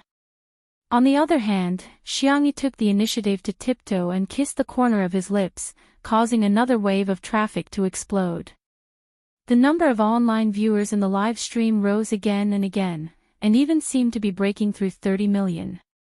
At this point, Xiang Yi's status and popularity in the livestream variety show industry was unshakable. Xiang Yin was so infuriated that he was fuming with anger while the brothers of the Xiang family looked increasingly sullen. Sangchen, the great devil, immediately grabbed his sister and pulled her to his side. He said coldly, "What did I teach you? Have you forgotten all about it? You're not allowed to date at such a young age." Xiangyi cringed and continued, "But I like him too much," Sangchen sighed. In front of others, he was a terrifying demon king, but in front of his sister, he doted on her unbelievably. "You can like him." In the next second, Sangchen said with a straight face. "But no matter what, in this world, the person you like the most must be yourself." Xiangyi blinked her eyes and responded obediently, but in her heart, she was thinking that family was the most important and the most important thing. Now, it was time to add Shui to the list. While the atmosphere was harmonious, an uninvited figure appeared at the door. Everyone looked at each other when they saw Shu Xia's arrival. Even in the live stream, there were fewer comments. With all due respect, what is Ms. Shu doing here? Isn't she embarrassed? Shu Xia did not expect that she would be so unpopular. She frowned and maintained the elegant and dignified demeanor of a socialite. "Xiangyi, happy birthday." She was holding a small gift box in her hand. "I specially chose this perfume. It should suit you." The butler was very perceptive and took the initiative to accept the gift. Xiangyi thanked her politely. "Thank you, Auntie." Apart from that, she did not say anything else. She maintained basic social etiquette, simply because she was Shui's mother. Shu Xia flicked her long hair and glanced at Shui. Seemingly inadvertently, she said deliberately, "Don't you feel disgusted that someone who shouldn't be here is here? Even the air has become smelly." Chapter 869. A question mark appeared on top of Xiangyi's head. What kind of confusing speech was this? The others were even more speechless. "You're the one who led the charge to slander your own son, and you're also the one who humiliated your own son in front of your daughter-in-law. Now, you're here to ruin the atmosphere. You really don't have any self-awareness." Xiangyi ignored Shu Xia's sarcasm. Her doe eyes flashed with worry as she looked at Shui. The man's expression was indifferent. His eyelids were lowered, and no one knew what he was thinking. Xiangyi's heart felt like it was being squeezed. It was very uncomfortable. The girl quietly hooked Shui's finger, wanting to transmit her warmth to him. Shui rubbed the girl's soft palm a few times, indicating that he was fine. The intimate action of the two provoked Shu Xia even more. She spoke slowly and with a gentle tone. At first glance, it didn't sound aggressive, but in fact, every word and sentence was extremely mean when one thought about it carefully. Xiangyi, I'm telling you this because I'm your mother's good friend. With the Xiang family backing you up, it's okay even if your taste in men is a little bad. But you can't be completely without a bottom line. At the very least, you have to choose a normal person. If you choose a lunatic, what if he goes crazy in the future? Genes are very important, you have to think carefully. Don't mind Auntie's nagging, I'm doing this for your own good. Xiangyi had never liked to scold her elders, but today, she made an exception. The girl put on a fake smile. Auntie, are you really doing this for my own good, or do you just hate to see Shui do well? Shu Xia asked knowingly, who is Shui? This sentence completely angered Xiangyi. Madam Shu, I can understand that you don't like Uncle Shi, but that's between you and Uncle Shi. Why do you have to involve Shui? What kind of heinous things did he do to make you hate him so much? People who rarely lost their temper were scarier than ordinary people when they did. Even Shu Xia was shocked by Xiangyi's reaction. The girl's aura was so strong that it made her scalp tingle. However, the viewers in the live stream were exclaiming, "What the F***ck, Sister E is going against her future mother-in-law. Once Tutu shows her power, Sister E becomes Brother E. My Brother E is ruthless and doesn't say much." But when she came back to her senses, Shu Xia was embarrassed and angry. She was actually scolded by a little girl. What do you know? Shu Xia wanted to give an example of Shui's heinous crimes, but she suddenly stopped. Her beautiful eyes were filled with confusion. It seemed that Shui hadn't done anything. But why did she hate Shui so much? Why did she hate Shui so much? Do you really hate Shui? Or is it because you have nowhere to vent your hatred onto him? Xiangyi asked indifferently. Everyone looked at Shu Xia. Her face suddenly turned pale and her head throbbed with pain. Shu Xia didn't admit that she had dual personality disorder. She often refused to take the medicine prescribed by Dr. Gu, so she would act up from time to time. Of course, she didn't think that she was sick. She just felt unwell. Shu Xia stuttered for a long time and couldn't say a word. Instead, cold sweat kept dripping down. Her hands trembled as she fumbled for a bottle of medicine in her bag. But because her hands were shaking too much, the medicine bottle fell to the ground and rolled all the way to Shui's feet. The label on the bottle was transmitted to countless people's screens through the live stream. Chapter 870. Shui bent his knees and immediately picked up the bottle of medicine with his slender fingers. He even deliberately pressed the side of the label against his palm. However, Shu Xia's emotions were quite unstable as she shrieked, "Don't touch my things." Shui paused in his actions. A moment later, he handed the bottle of medicine to Xiangyi and said in a hoarse voice, "Give it to her for me." Okay. Xiangyi went to return the medicine expressionlessly, but Shu Xia slapped the bottle away. He touched it. "It's dirty, I don't want it." Not only was Xiangyi angry, even Xiang Yin, who used to dislike Shui the most, couldn't help but stand up and speak up for him. "Xia, you're already an adult, why are you still angry with a child? Outsiders may not know about what happened back then, but we still remember it. We know that you're angry and Shi Yuan is indeed a jerk. He doesn't deserve our sympathy at all for ending up in such a state. But what did Shui do wrong? Ha! He's so young, but he was beaten up badly by Shi Yuan in order to protect you. What about you? You even secretly abused him. Madame Xiang adjusted her shawl and was much more dignified and elegant than Xu Xia. Xia, you have to see a doctor for your physical illness, and it's the same for your mental illness. Don't be stubborn and let Shui off. He has never owed you anything. Xiang Yin's words caused an uproar in the live stream. Abuse, abuse. Didn't Xu Xia keep saying that the Shi family has crazy genes? Why is she behaving so strangely? At this moment, a large group of famous detectives appeared. I've learned a little about psychology. To be honest, I think Xu Xia has a serious psychological problem. The symptoms of sudden temper tantrums are very similar to manic episodes. During episodes, the patient may have memory disorders, behavior disorders, and a loss of self-awareness. Friends. I quickly took a screenshot and used the translation software to flip through the label on the medicine bottle. Guess what medicine it is? Stop keeping us in suspense, hurry up and tell us. I'm guessing it's for mental illness, that's right. It's for treating mental illnesses.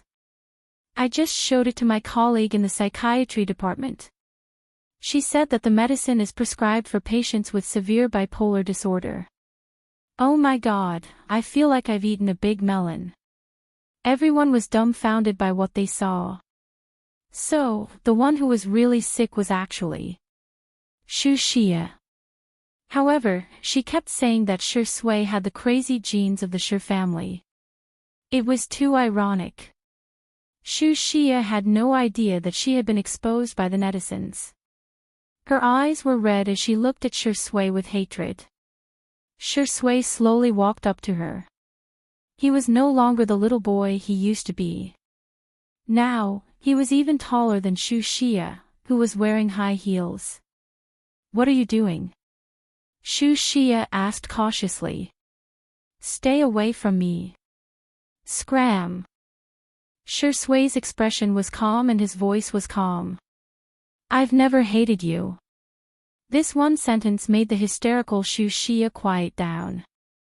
It doesn't matter if you hate me. Shui smirked self-deprecatingly. If possible, I hope you'll forget me. After all, it's tiring to hate someone all the time. Xu Xia's eyes were a little dazed.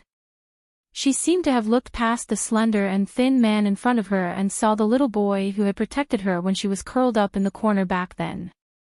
Mom, this is the last time I'm calling you Mom. Last time, you didn't want me. This time, I don't want you anymore. I've found my happiness, and I hope you will continue to be happy. Chapter 871. I also hope that you will continue to be happy. The man's voice was low and gentle, without any hostility. He had never let go. He just didn't care anymore. In this world, little Bunny was the most important. Xu Xia stared at him in a daze. Her head was about to explode, but she couldn't feel it at all. Dr. Gu, whom Shui had contacted, arrived. He and a few assistants persuaded Xu Xia to leave. Fortunately, Xu Xia didn't overreact and allowed the medical staff to help her out. Dr. Gu was in his 50s and was a little plump. He looked at Shui with a kind gaze. Your mother's condition is getting worse. She didn't want it to be like this. Don't be upset, just take it that her heart has caught a little cold. Shui nodded. Thank you, thank you. Dr. Gu sighed. In the end, he still felt a little sad. He was friends with Shi Yuan and Xu Xia. When they got married, he even gave them a share of the wedding. He didn't expect that they would end up like this. Shi Yuan was basically crazy and couldn't bear to hear Xu Xia's name at all. Xu Xia's personality disorder was getting more and more frequent, and there were even signs of a third personality being born. At this moment, Shu Xia, who had already walked to the door, suddenly stopped in her tracks and whispered 2 words. Sway sway. The medical staff gently comforted her and helped her leave. Dr. Gu's expression was very complicated. He said, "Your parents gave you this name. Shi Sui means good all year round, and is often used as a congratulatory phrase at the end of letters." He patted Shi Sui's shoulder and didn't say anything else. He simply said goodbye and left. In the live stream, the comments section was a little sad. Sob sob sob, Shi Sui's name is so beautiful.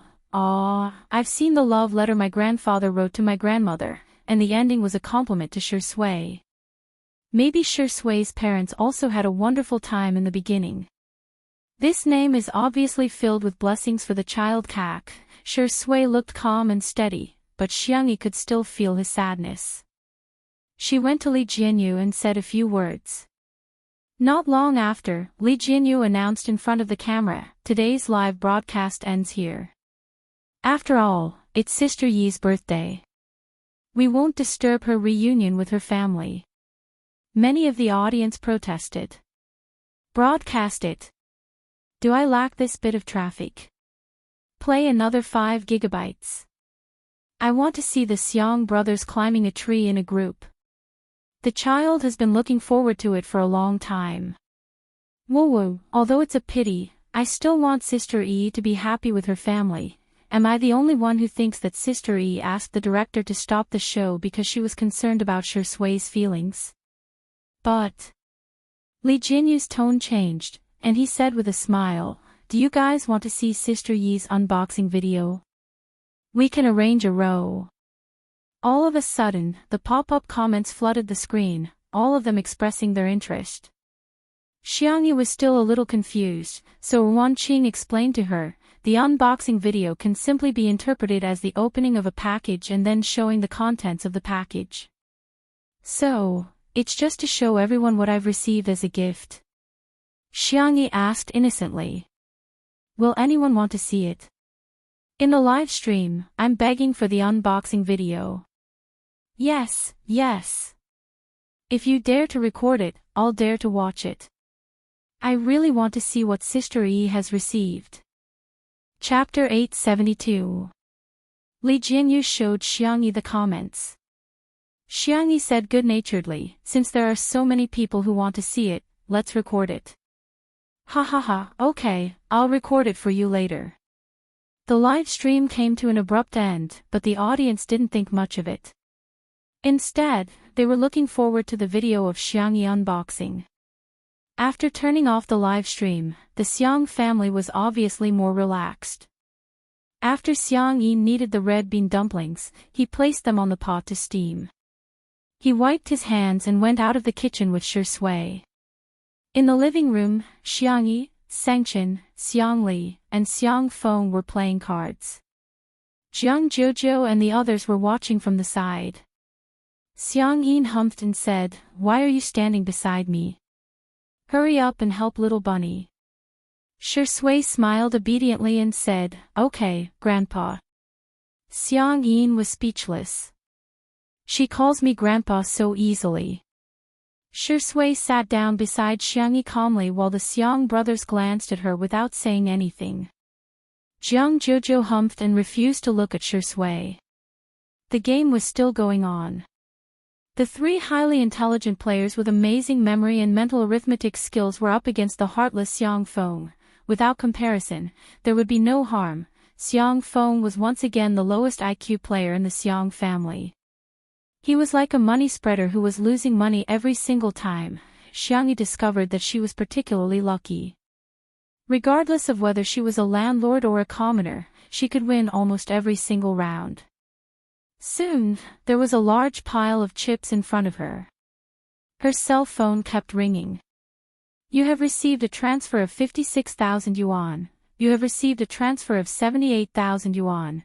You have received a transfer of 234,000 yuan. It was Xiang Qin and the others who had transferred the money to her without hesitation. She happily took it to Shi Sui and showed it off. I'm the god of gamblers. Shi Sui smiled and didn't expose the fact that Sangchen and the others had deliberately lost to her. Xiangyi lowered her head and tapped on her cell phone a few times. A moment later, Shi Sui's phone vibrated. He took it out and saw that Xiangyi had given him half of the money she had won. The little girl patted him on the shoulder and said earnestly, "Take good care of your private stash of money. Last time, my uncle secretly hid his private stash of money in my aunt's winter clothes and was discovered. I heard that he even knelt on the washboard." Shi Sui raised her eyebrows, not knowing whether to laugh or cry. Other families didn't collect their private savings, but his little rabbit was different. She even gave him her private savings. Shi Sui readily accepted her advice. "Thank you, Sister Yi. Sister Yi is very good." Xiangyi smiled and stood on tiptoe to touch his head. Shi Sui even bent down cooperatively. Jiang Jojo was dumbfounded and she pulled Xiangyi to the side to whisper to her while Xiang Yin shouted, "It's time for dinner." "Sister, you found yourself a gigolo."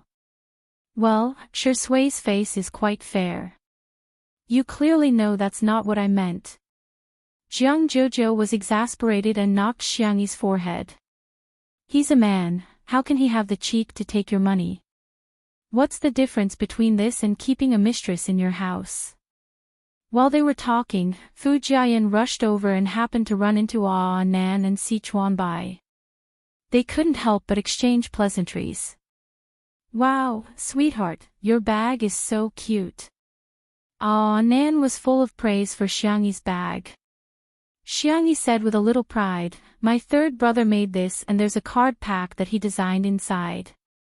She took it out and showed it to Nan.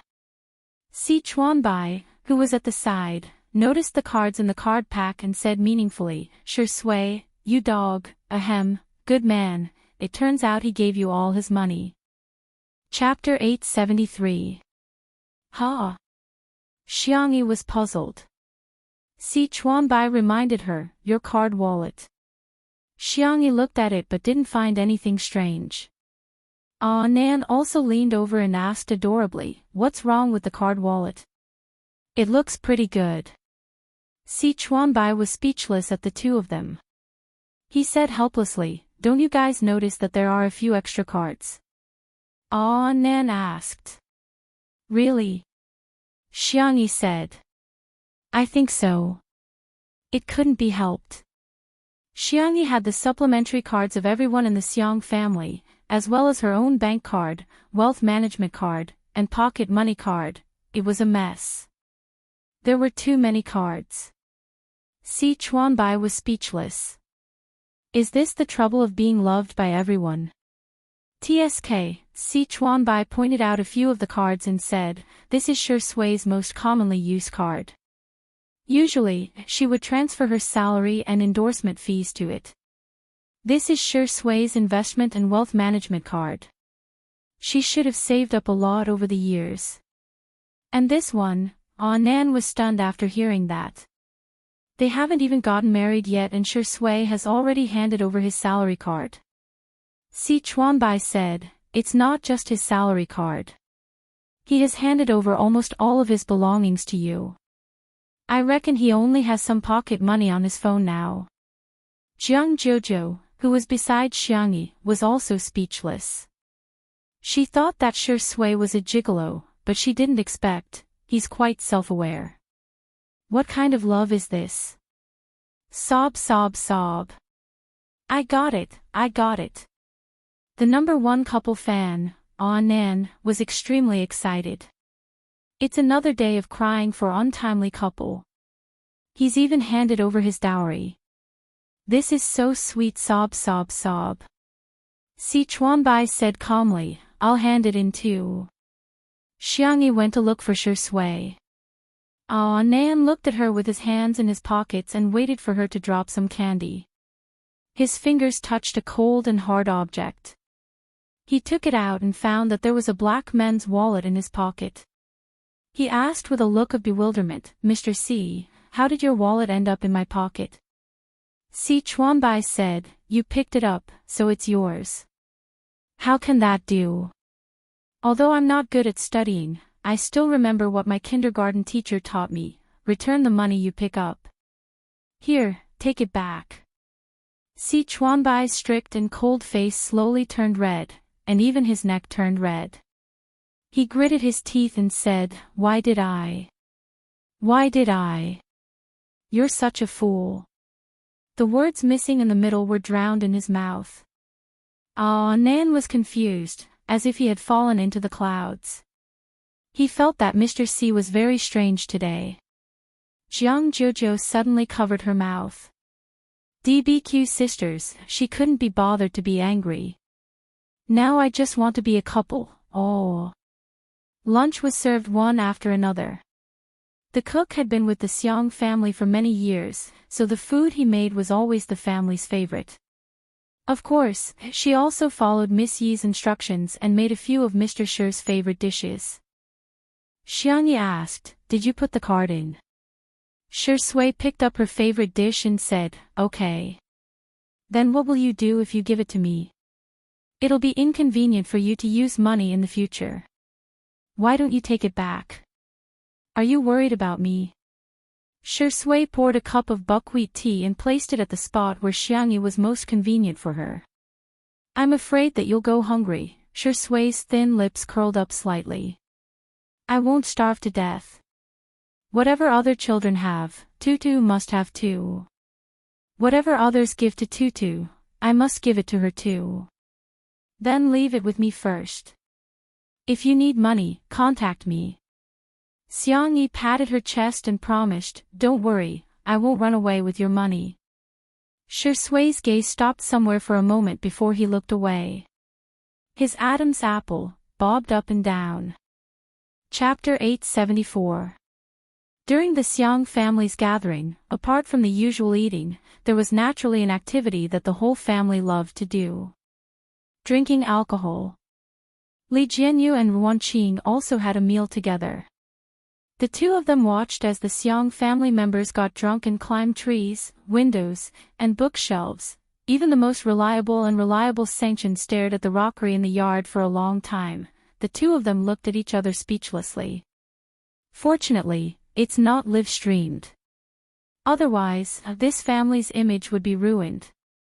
With Shi Sui taking care of Xiang Yi, she did not drink too much.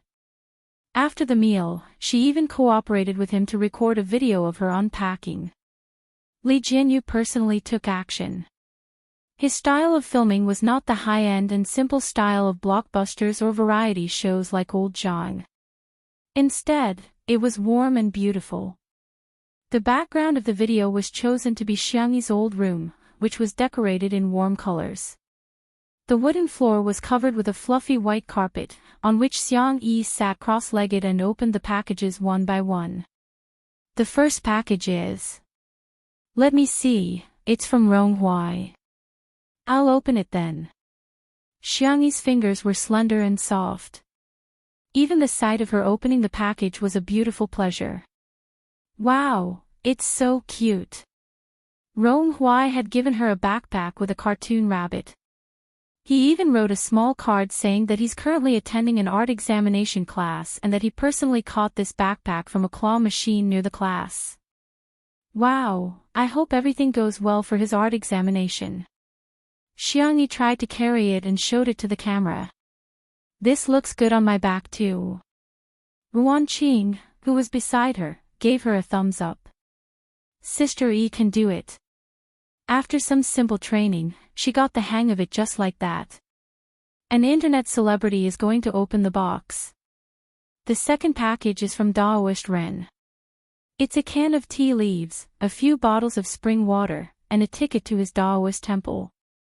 It says that the admission fee will be waived forever. Xiang Yi blocked the items with her hand so that the camera could focus on them. Using this spring water to make tea will definitely be special. The third delivery is from Mama Yin. It's a yolk pastry that she made herself. Xiang Yi broke open the egg yolk pastry. The golden skin was wrapped in a layer of Empress of Snow and a layer of red bean paste. In the center was the salted egg yolk. She tasted it and gave the camera a thumbs up. Delicious. Mama Ian is amazing. This egg yolk is the best. It's crispy on the outside and soft on the inside. It's a perfect combination of sweetness and saltiness. There was a fourth, fifth, and sixth delivery. It took Lee Jin-yu more than 2 hours to finish recording. He personally edited it and was reluctant to delete a single frame. In the end, he reluctantly cut it down to 1.5 hours. After adding subtitles, he updated it at night. The netizens were dumbfounded at first. Whose unboxing video is this long? It's poisonous. But the moment he clicked on the genuine product, F***CK.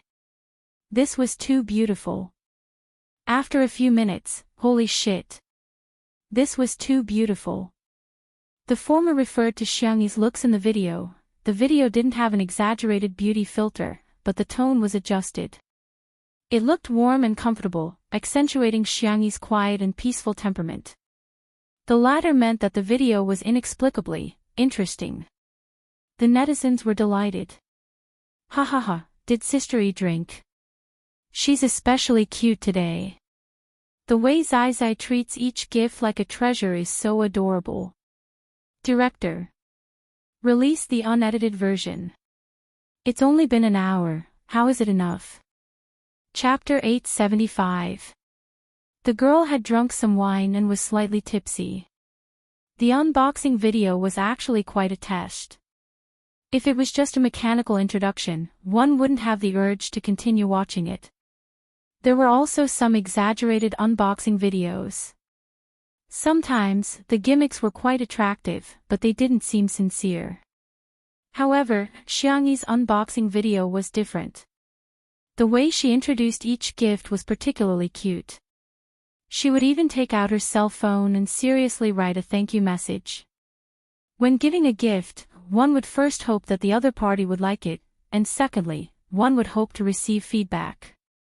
Many netizens said that their gifts were like stones that sank into the sea. They had never seen the other party use some of the gifts at all. They might have thrown them into the trash without anyone knowing. Xiangyi's attitude of valuing every gift was really good. Now, in addition to Weibo, Two Under One Roof also had an account on forums, small websites, and short video apps. It also had a lot of fans. The number of views on this video increased rapidly on multiple platforms and it occupied the top trending list. The endorsement effect of celebrities was very strong.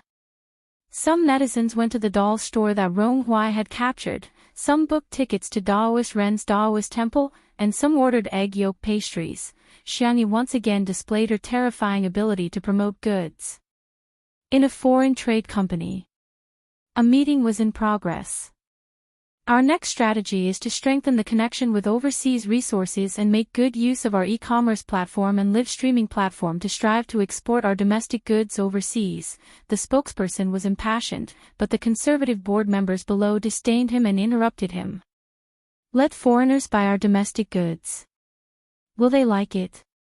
We might as well import the good, excellent, and high-end foreign products and sell them to our country. The spokesperson said reasonably. Foreign trade consists of two aspects, importing foreign goods for sale in our country, or selling domestic products abroad. We've been doing the former for many years, and we're indeed doing well, but there's no room for growth in this area. So, I think our growth potential lies in the latter. Now that live streaming is so popular in our country, there's no lack of good, excellent, and high-end products among our domestic goods. Why can't we sell them overseas through live streaming and e-commerce? The board member sneered. What do you think we can sell to foreigners? They have everything they want, why would they buy our products? The intern behind the spokesperson said weakly, we don't have snail powder overseas. The director said angrily, you're just an intern.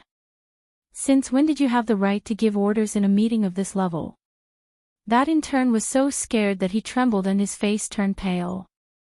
It wasn't easy for her to get this job. The other executives naturally wouldn't stand up for an intern. Unexpectedly, the CEO suddenly said, you youngsters, which live streamer do you like to watch nowadays? The intern was extremely nervous. My classmate likes to watch Yen Kaikai's live broadcast. His popularity is the highest among the live streamers. However, I like to watch Xiangyi's live stream. Even though she only did it once, the sales were terrifying. Xiangyi. The CEO thought for 2 seconds and his eyes lit up. It's that Sister E, right? My parents liked her variety show and bought a lot of products that she endorsed. Chapter 876. The other executives spoke up one after another. Yes, my kindergarten son likes her too. My wife is clamoring to buy things from Little Rabbit Farm every day. 2 under 1 roof is on the list. My dad watches it every week and he wants to learn how to cook whatever Xiangyi cooks. I heard that she's really popular among the elderly. The CEO pondered for a while and said, "This young lady is quite popular in the country." The intern was a fan of Xiangyi to begin with. Hearing how everyone was praising Xiangyi, he boldly added, "Xiangyi is also very popular abroad." The overseas version of 2 Under 1 Roof has been viewed billions of times since it was released. Oh. The CEO's eyes lit up. Immediately give me an evaluation of Xiangyi's ability to sell goods. Also, give me detailed information on all aspects. The more comprehensive, the better. Xiao Fang, you'll be in charge of this matter.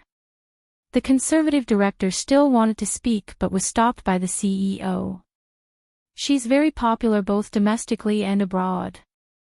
The quality of our local products is good enough. As long as we do a good job of marketing and after sales, there's no need to worry about sales.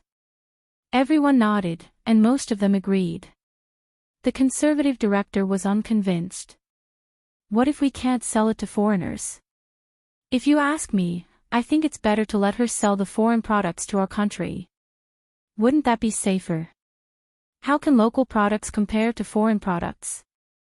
Of course, foreign products are better. The CEO glanced at him. He didn't mention any names, but his meaning was obvious. It's the age of the internet now, where opportunities and risks coexist. If you don't have the ability to take risks, I don't think you'd be sitting in your positions today. Local products should be self-reliant, and so should our citizens. There was silence in the conference room, and no one spoke up for that director. Let's vote now. Those who disagree, please raise your hand. There were very few people who raised their hands. The CEO announced, "Then let's start implementing the plan. All departments will cooperate fully. This time, we must fight a good battle." Online. After the video of the unboxing was released, it was widely praised at first, but gradually, there were some doubts in the comments section of various platforms. Let's be honest, most of the gifts Xiangyi received aren't worth much, right? The bunny bag that Rong Huai gave her cost only 30 yuan. That's too cheap. Any bag my boyfriend buys for me costs more than 10,000 yuan. I'm dying of laughter. Everyone just casually gives Xiangyi something, and she treats it like a treasure. She brags about being rich and beautiful every day, but why do I feel like she hasn't seen the world before? Just as the ridicule was getting louder, someone who claimed to be Xiangyi's classmate posted a thread. Title: Is there anyone who doesn't know that Xiang Wan was ostracized during her school days?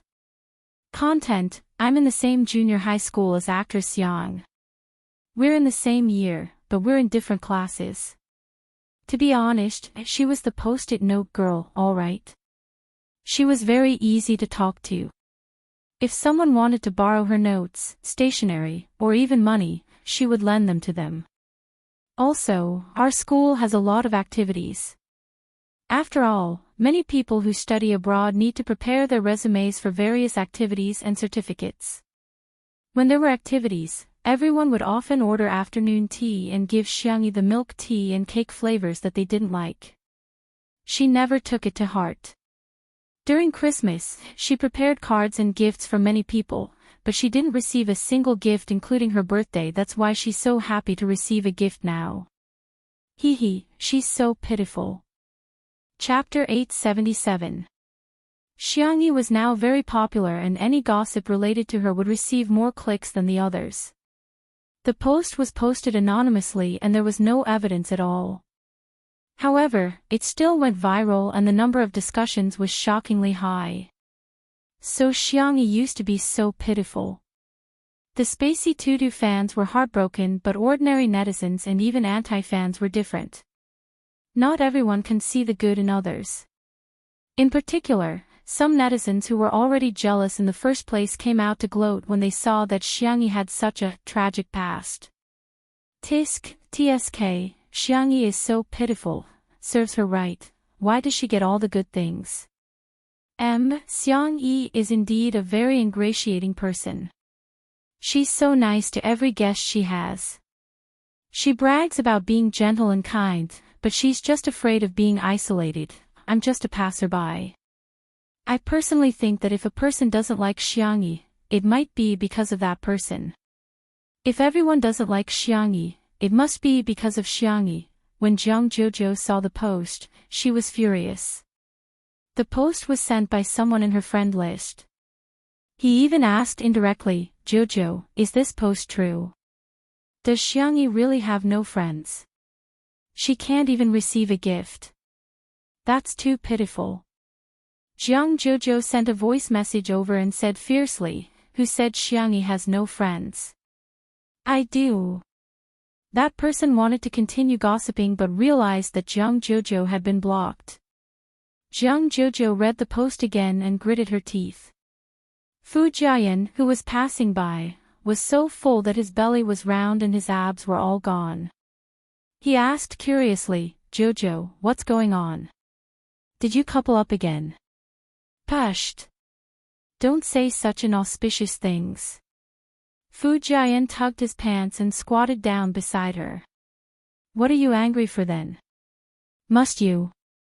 Don't get angry in this world. No one will take your place if you fall sick. Jiang Jojo showed him the post and Fu Jiayan immediately roared. Damn it, what kind of idiots are these? What the hell? Where did this black-faced sister E come from?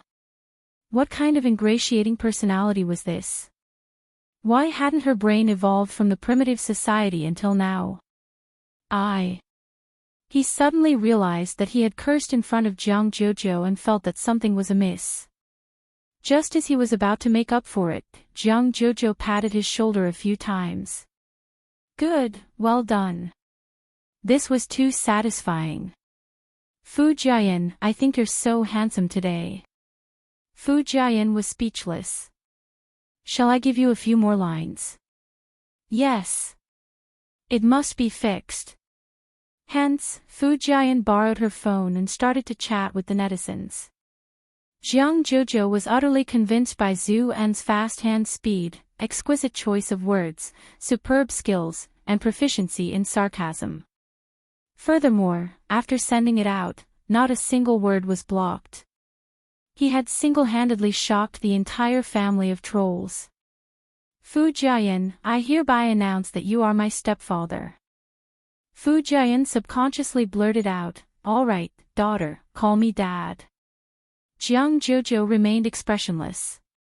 1 second passed, 2 seconds passed, 3 seconds passed. Fu Jiayan said the most cowardly words in the harshest tone. You're not allowed to hit me. I'll do it myself. Is Jiang Jojo's hand used to hit me? No. Your hand doesn't deserve to be hurt. With a slap sound, he gave himself a slap with a righteous look on his face. Jiang Jojo was speechless. What's going on? I don't understand, I really don't. Chapter 878. Fu Jiayan smiled awkwardly and said, I'm sorry, I have a big mouth. I'm used to joking around with the guys in my studio. We all want to be each other's fathers. Jiang Jojo looked away and said awkwardly, I'm not angry, huh? Don't hit yourself next time, it'll hurt. Okay. Fu Jian scratched his head, feeling that the atmosphere between the two of them was strange. He was a straight man who didn't catch Jiang Jiujiu's girlish sentiments at all. He quickly suggested, "Shall we continue then?" Jiang Jiujiu exclaimed excitedly, "Yes, yes, yes. Protect the Special Operations Team and fight." After recording the unboxing video, Xiangyi was so tired that she kept rubbing her eyes because she was a little tipsy. As soon as she left the room, she ran into Xiangyu. The young esports guru pressed the brim of his hat down and said in a muffled voice, "Sis." "Ha. I'm sorry." "Ha." Xiangyi froze in place, completely unaware of what had happened. Xiangyu pulled off his hat, and his hair was a little messy as it covered his dark eyes. He was the closest to Xiangyi in age and could have gone to school together, but at that time, he was too childish and arrogant. He just wanted to prove that he was not inferior to Xiangyu and second brother, so he kept skipping grades. When Xiangyi was in junior high school, he had already skipped to the gifted youth class in university. Now that he thought about it, it would have been great if he could have stayed by his sister's side at that time. "When you were in school, did you suffer a lot of grievances but you never told me about it?" Xiangyi was confused. "No. Don't lie to me." Xiang Feng showed her the post in a hoarse voice. Xiangyi immediately didn't know whether to laugh or cry. What kind of strange imagination is this? At that time, I shared my notes and stationery online, and many stationery brands sent me products that were suitable for me. I couldn't finish them all by myself, so I lent them to others.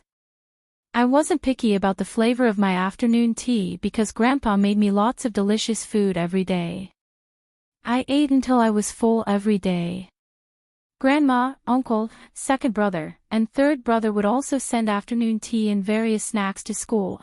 As for the present, it was because I had only been in junior high school for half a year and had missed my birthday and Christmas. I prepared the card in advance, and the butler mailed it for me. My classmates didn't have my address, so they couldn't send it. Later, the class teacher called the butler and he went to get a lot of greeting cards and gifts. Xiangyu. As it turned out, he had been feeling sad for half a day, thinking that his sister had been bullied and isolated by her classmates, but it was all just his imagination. It's not true that I don't have any friends, but it's true that I don't have a lot of good friends. After all, I've been transferring schools, skipping grades, and participating in competitions. Xiangyi recalled. Actually, when I felt the loneliest, it wasn't because of friends, Xiangyu, because of what? Xiangyi said embarrassedly, "It's just. When I'm the only one at home, I'll miss you guys a lot. I'll think how nice it would be if my family was always by my side." Xiang Feng said apologetically, "I'm sorry, little sister. I'll definitely find time to accompany you in the future." "I don't have to compete anymore," Xiangyi shook her head. "Brother, don't say sorry. You didn't let me down. Mom and Dad are no longer around, so we are the closest people in the world. But, you have your own life. Brother wasn't born for me. It's for my own happiness. Good night." Chapter 879. Xiangyu stood rooted to the ground. Ever since he was young, whether it was the teachings of his elders or his own heartfelt thoughts, he had always wanted to spoil his sister, take care of her, and make her happy. Esports was his dream, but he had always felt a deep sense of guilt in the process of chasing his dream. Xiangyu felt that he had let his sister down and had not fulfilled his responsibility as an older brother. But now, Xiangyi had shocked him. "Big brother is already very good to me." Xiangyi smiled warmly. "You have to be good to yourself in the future." Xiangyu lowered his eyelashes. You don't blame me. I didn't accompany you in junior high, high school, and university, and I wasn't by your side when you needed your family the most." Xiangyi was puzzled. Why would I blame Big Brother? I've never thought of it that way. Being with my family is my wish, but my wish shouldn't be an obstacle to my family. Whether it was her fourth brother, her big brother, little uncle, or grandparents, they all didn't live for her. What right did she have to selfishly demand that everyone revolved around her? Family members should be considerate of each other, not bicker with each other. Xiang Yu's nose turned sour. The knot in his heart that had plagued him for many years was finally untied little by little. Sister. Xiang Yu took out a card from his pocket. Here, this is the second gift. It's my prize from the last competition. I'm not interested in money, so take it and buy some snacks to eat. Li Jianyu, who had accidentally overheard the conversation between the siblings, was in a trance. His heart was crumbling. Are you listening to human speech? If he remembered correctly, Xiang Yu's prize from the last competition was in the millions. Using all his prize money to buy snacks for his sister, he was undoubtedly a siscon. Before he finished speaking, Xiang Qi wandered over and mysteriously stuffed a card into Xiang Yi's hand. The money from the last show is all for you. Shoo, hide it well. Don't let anyone see it. Xiang Yi was dumbfounded. Third brother, didn't you already give me a gift? Xiang Qi glared at her. Even little uncle knows to give you 21 gifts. As your most handsome and charming third brother, how could I only give you one birthday gift? Beside her, Xiang Yu cleared his throat, as if expressing his dissatisfaction with the adjectives most handsome. Xiang Yi lifted her small face. When they were recording the unboxing video, Wan Qing had gotten someone to change her hairstyle. She had 2 buns on her head and even had a cute yellow and white wavy hair clip. Every frown and smile of the young girl was full of girlish cuteness. Before she could refuse, Xiang Qi suddenly slapped his thigh and said, "Let me borrow your room. I'll go draw some designs. I can make a new dress for my little sister. I'm so happy." Xiang Qi plunged into Xiang Yi's bedroom and took out a pen and paper. He sat on the furry carpet and began to draw. Xiang Yi didn't want to disturb him, so she could only swallow her refusal. Li Jianyu, who was standing at the side, silently calculated the income from Hades's show and had the urge to cry. Was it too late for him to hug Sister Yi and call her father? Suddenly, another gentle voice was heard. "Tutu, are you tired?" At the corner of the stairs, Xiangli was wearing a clean and simple cotton linen shirt. His fair skin was tinged with a slightly tipsy blush. His hands, which had recovered and could perform extremely precise experiments, slowly took out a card. "Here, this is your brother's prize money. Hide it well and don't let anyone else see it." Li Jinyu. What kind of pampering maniacs are this family? Chapter 880. Xiang Yu's expression was very gloomy. He thought Xiang Yu was the only other person besides little uncle to prepare another gift for his sister. He didn't expect third brother and second brother to have prepared one too. Too much. Xiang Yu was stunned for 2 seconds, then waved her hand. "Second brother, I have pocket money. Really, you don't have to give me any more." Xiang Li's tone sounded like he was coaxing a child. "Since second brother is giving it to you, just take it. Our Tutu can buy whatever she wants. Don't wrong yourself." "Not at all." Xiang Yi wanted to refuse, but Xiang Li pushed his silver-rimmed glasses up his nose. The professor smiled warmly, but his glasses reflected a dark light. "Tutu, do you dislike me? Did second brother give you too little? Or does Tutu hate second brother now?" Xiang Yi hurriedly explained, "I didn't mean that. I swear, I've never hated second brother." Good girl." Xiang Li casually stuffed the card into her pocket. His fingertips touched the other 2 cards, and his eyebrows raised slightly. How annoying. It was bad enough that big brother beat him to it, but these 2 brats even beat him to it. TSK. In the bedroom, Xiang Qi was so immersed in his drawing that he didn't notice. In the hallway, Xiang Yu couldn't help but shudder. Second brother's eyes are so scary. I feel like I've been set up. Xiangli rubbed his sister's little head. I'm going to catch up on some sleep. Xiangyi nodded obediently, watching her second brother return to his room. She wanted to say a few more words to her fourth brother, but the girl's phone vibrated. It was a voice call from Madame Xiang. The girl picked up. Grandma, what's up? Madame Xiang warmly said, Tutu, come to Grandma's room for a moment. Okay, Grandma, I'll be right there. After hanging up, Xiangyi waved at Xiang Feng, then skipped to Madame Xiang's room. When she came out, the weight in her pocket had increased again. Li Jinyu expressed that it would be fine as long as he got used to it.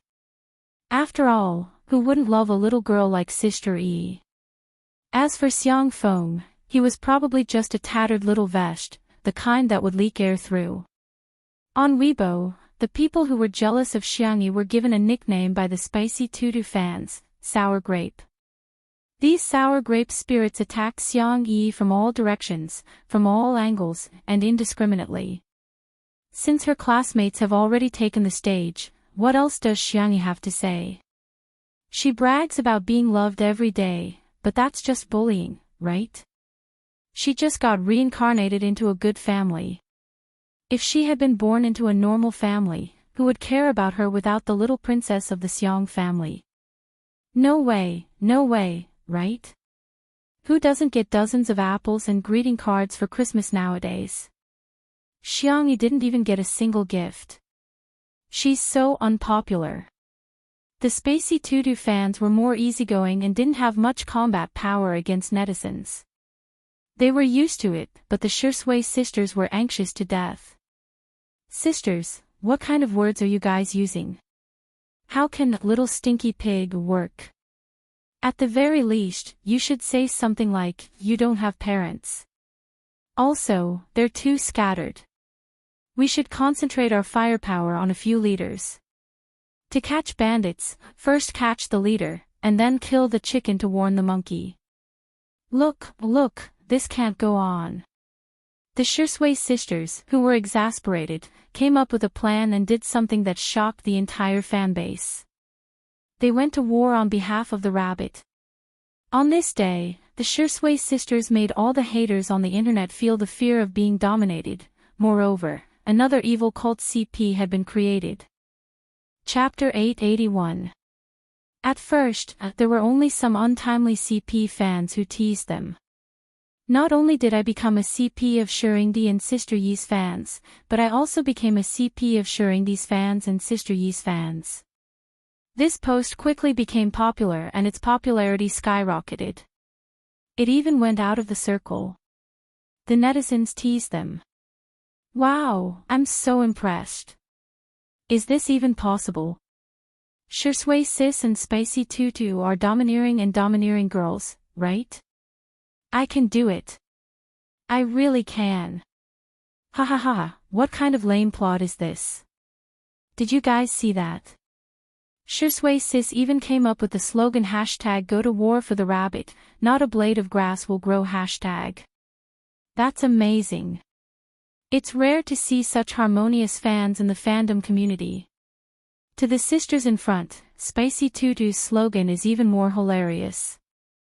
They directly said #fascist chasers, we can't #I'm laughing so hard. Sister E is a treasure girl, and Sister Yi's fans are also treasure fans. Thank you, I'm Shisui sis.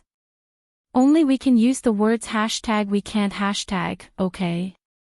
For a moment, the #I'm a CP fan became a trending topic and triggered ridicule all over the internet. It became the hottest joke of the day. The sour grapes were very stubborn, but they didn't have any actual evidence, so they could only use that anonymous post to criticize them. However, the tables turned very quickly. One of Xiangyi's junior high school classmates posted a post. Strawberry tofu sanfan sugar, sorry for being late. It took some time to collect and organize the evidence, but fortunately, I can help Xiangyi clear up some rumors. First of all, I'll introduce myself. I'm Xiangyi's classmate and have been classmates with Xiangyi for about half a year.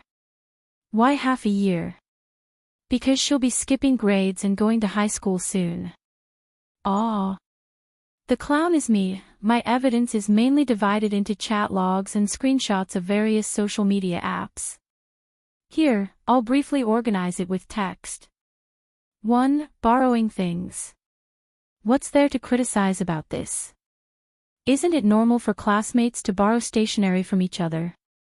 I borrowed Xiangyi's eraser. It was soft, cute, and fragrant. 2. Afternoon tea. It wasn't that Xiangyi was treated casually, but that she didn't eat takeout at all because her family would send her afternoon tea. That's right, I'm a lucky goose. I was lucky enough to eat it once. It was really amazing. If it were me, I wouldn't eat takeout either. Moreover, he didn't have any more food to eat. 3. Xiangyi didn't receive a birthday present because she missed her birthday when she was in junior high. 4. Xiangyi didn't receive a present because she transferred to another school before Christmas. However, the students in our class and club all received the greeting cards and gifts that she prepared in advance. We also have gifts in return. But because we don't have her address, our school is very strict about privacy, and we won't divulge any student's personal information. All the gifts were given to the teacher. After that, the teacher helped us pass it to her housekeeper. Sister E wasn't unpopular. She was a heartthrob. I'll say it again, a heartthrob. Not to mention the boys, there are often girls from other classes who sneak into our classroom to peek at Xiangyi. She's our school belle. She still holds the record of having the highest number of votes on the school belle ranking. By the way, as far as I know, there are indeed people who borrowed money from Xiangyi and didn't return it. After Xiangyi transferred to another school, they often slandered her. I won't comment. That's it. Rumor dispelling complete. Chapter 882. Under this Weibo post, there were many pictures, including the school's badge and brooch, photos with Xiangyi, chat records from the QQ group, screenshots from social media, and emails sent to Xiangyi back then. If the anonymous post was just a rumor, then this clarification post was just asking for a beating. As soon as it was posted, it immediately caused a heated discussion. Not long after, the blogger, Strawberry Happiness 3-Part Suite, added another verified Weibo post, Xiangyi's junior high school classmate. This could be considered as completely confirming her identity. The Sour Grapes fans were instantly slapped in the face. I like this kind of clear logic. It's extremely comfortable to be a spectator. So Xiangyi is a heartthrob, not a girl with sticky notes at all. But how did the anonymous poster know so much? Tisk, is it that hard to guess? Her identity as a junior high school classmate is real, but the content is purely a rumor. At first glance, it's obvious that she's jealous of Xiangyi. Aren't some people just like that? They can't stand to see their classmates being friendly with each other. While the netizens were discussing enthusiastically, the second wave of reversal came. There was a bug in the Melon forum, and the anonymous function was all disabled within 2 minutes. Although the time was short, it was enough for the netizens to click on the original poster's message. The Melon forum had a diary function, and some netizens were quick enough to screenshot the original poster's diary. I wanted to borrow money from that B*TCH. She could have just lent it to me, but she had to ask me if I was in a bad mood. Do you know why I'm in a bad mood? It's because you're affecting my mood. Damn it, I was seen borrowing money. Now everyone knows that I borrowed money from that B*TCH. There's even a B*TCH urging me to return the money. She's so rich, what's wrong with lending me some money? I'm not going to return it. That B*TCH has finally transferred schools. But why can't I breathe? Today, someone asked me if I've returned the money. It's none of their business. Could it be that the B*TCH asked them to deliberately disgust me? Rich people are so stingy. Disgusting. Go to hell, go to hell. The words that were full of hostility made many people in front of their screens feel physically uncomfortable. How could a teenage junior high school student have such a dark mentality? Those Sour Grapes fans were slapped in the face again. Xiangyi was not popular. Fake. It was just someone deliberately trying to smear his name. The Spacey Tutu fans were elated, and Shusui's sister, who represented the rabbit, was also beaming with joy. The fans of the two groups were harmonious. Xiangyi is so cute, I'm already tired of talking. With Xiangyi's looks, the heavens must be chasing after her to feed her. As he pursued, he asked kindly, "Child, is it enough? Is that enough? Do you want me to look better?" Oh my god, junior high school sister E, I'm so cute. Her cheeks are chubby and her eyes are full of spirit. When she smiles, it's so sweet that it reaches the tip of one's heart. The person who posted the post didn't expect the forum to have a bug. He immediately deleted the post and cancelled his account. Although the netizens couldn't guess who the person was, how could the students not guess? In the group chat, which had been silent for a long time, people kept mentioning her, and the person who posted it broke down and cried. If she had known that she would be discovered, she would never have posted these things online. However, it was already too late. His classmates and friends had already found out about this matter. Social death was nothing more than that. In the evening, Xiangyi went back to the manor first. She made luxurious cat food for Xiao Naofu and waited for a long time, but Shui was nowhere to be seen. Just as she was about to call Shui, she heard a low and flirtatious voice coming from the door. "Your Highness, I'm late. I've been working so hard on my thesis these past 2 days that I forgot to draw a prize. I'll post the name list to the comments section on QQ after I draw the prize. Crab, crab, crab, crab, crab, crab, crab. Good night." Chapter 883. This voice is, Xiangyi hugged Xiao Naofu and ran to the door, only to see Shui standing on the steps in front of the door. The man's handsome face had a smile, and the clear moonlight shone on his shoulders. The tailored tuxedo outlined the man's perfect and superior figure. His hair was combed back, and the outline of his eyebrows was clearer. Below his clean and obvious Adam's apple, there was a bow knot, and there was a hint of seductiveness in his restrained abstinence. In his hands was a large bouquet of white roses dotted with stars. He looked like a deacon who had walked out of a manga, gentle and handsome. Xiao Naofu let out a disdainful meow. "Humph, this dog man is so pompous, stupid women won't like it." However, it found that Xiangyi not only didn't hate it, but also excitedly clenched her small hands.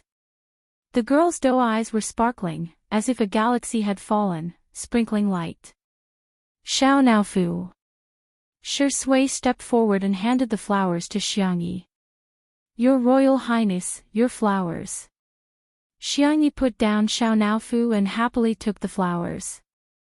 "You still remember my favorite flowers, Xiao Naofu. So love will disappear. I don't even deserve to be hugged." Shui took out another gift box. "A present for you." The man's slender hands opened the gift box for Xiangyi. Inside the exquisite box covered in light-colored silk satin, a small diamond-studded crown and a pair of sparkling silver high-heeled shoes lay quietly. Flowers, crown, high-heeled shoes, Xiangyi suddenly remembered something, and the tips of her ears burned slightly. How did you know?" This scene was from an essay she wrote in elementary school. At that time, she especially liked to read fairy tales, so she imagined that she would grow up and meet a prince. Now that she thought about it, it was like a Mary Sue story. Shui raised his eyebrows. "There was no one at home at that time, and you needed to sign your homework. I signed it for you." Xiangyi. In the past, there was often no one at home. She seemed to have asked Shui to sign her homework many times. "You don't like it?" Shui asked apologetically. Sorry, I was rude. I'll go change now. Whoosh, her sleeves were pulled by a small force, and her soft, milky white hands trembled slightly. Don't go. Shui looked back. The girl's milk-like face blushed slightly, and her voice was as soft as a mosquito's. I like it. How could he not like it? This was her little wish that no one knew about. She had never thought that someone would fulfill her naive and childish wish. Shui's thin lips curled up and his voice was full of enchantment.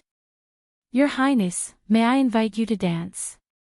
Ah, so shameful, but, I like it so much. It turned out that fulfilling one's wish could be so joyful. Xiangyi quickly adapted to such role-playing. She straightened her back and looked like a white swan. However, when she opened her mouth, her voice was still soft. Sure. The moon shone brightly on the ground. The girl sat on the steps, her skirt hanging down to her knees, revealing her straight and slender calves. Shui put on a small crown for her and changed her slippers into high heels. His movements were gentle and proper. Under the moonlight, the two danced gracefully, and the scene was as beautiful as a fairy tale movie. As for Xiao Naofu, it wore a similar crystal bow and gloomily played music with its meaty little paws. Its face was full of joy. Yes, it was willing. It wasn't threatened by that dog of a man to cook cat meat hot pot. Chapter 884. The lyrical and romantic piano music came to an end. Xiangyi was overjoyed. Sitting on the steps, she rested her face in her hands and smiled sweetly. Shui sat down beside her, not forgetting to take off Xiangyi's uncomfortable high heels and put on a pair of soft slippers. The girl leaned against his shoulder and rubbed against him like a cat. I like you so much. Shui rubbed the helpless kitten beside her and said in a wavering voice, Did you hear that? She said she likes me. Xiao Naofu thought, damn it, even little Shiji isn't as good as you. Don't bully it. Xiangyi coaxed softly and hugged Xiao Naofu in her arms. She kissed the angry kitten's forehead and said softly, Naofu, I'm so happy. Xiao Naofu's puffed-up face deflated a little. In the world of transmigration, the stupid woman had always been calm and composed, as if she was devising strategies. Although she was also very handsome and valiant at that time, it still preferred the current Xiangyi. She no longer had an indifferent expression on her face but had become lively and lively. She would act coquettishly in front of her family, cry at the thought of her parents who had turned into stars, and smile brightly because Shui was playing house with her. It was great that it could stay by Xiangyi's side. Xiao Naofu rubbed against the girl's slender collarbone and meowed in a childish voice. Dog men are annoying, and asking for a beating, but, as long as the stupid woman is happy, that's good. Xiangyi was a little tickled by its rubbing. She smiled and said, Why are you so coquettish? Be good, do you want some dried fish? Meow. Of course. Xiao Naofu looked at Xiangyi while Xiangyi looked at Shui. Shui said, I'll go get it. The man was tall and had long legs. He soon returned with the dried fish. When he reached the door, he heard the conversation between the girl and the kitten. We seem to be a family of 3. Meow, meow, meow. Don't you like Shui? He's actually quite nice. Although he bullies you verbally, he's always very attentive when taking care of you. I think he will be very gentle when taking care of children in the future. Woof woof woof. Xiao Naofu barked in anger. I don't want to be a family with this dog man, woof. Shui's eyebrows were full of smiles. She waited for the cat and the human to finish their conversation before she went over. Xiangyi deliberately wanted to cultivate the relationship between Xiao Naofu and Shui, so she stuffed Xiao Naofu onto Shui's lap. Here, you feed it. Xiao Naofu struggled desperately. This Huhu doesn't want it. This Huhu is a Huhu with backbone. This Huhu will not eat food given to me by others. In the next instant, the man's fair and slender fingers tickled the back of its neck a few times, as if bringing about a burst of electric current. The kitten squinted its icy blue eyes comfortably. Meow, then, the fragrant dried fish was delivered to her mouth. It was the strongest temptation in the world, to eat or not to eat. Your stomach is still a little round, why don't you eat later? Kitten will get fat if you eat too much. The man's lazy voice came from above her head. His bony hands were about to put the dried fish back into the bag. Xiao Naofu howled and immediately opened its mouth to pounce on the dried fish. Dog man, don't even think about succeeding. Not only did it bite the dried fish, but it also deliberately used the tip of its teeth to grind the man's fingers twice. Only then did it taste the dried fish with satisfaction. Delicious. So delicious.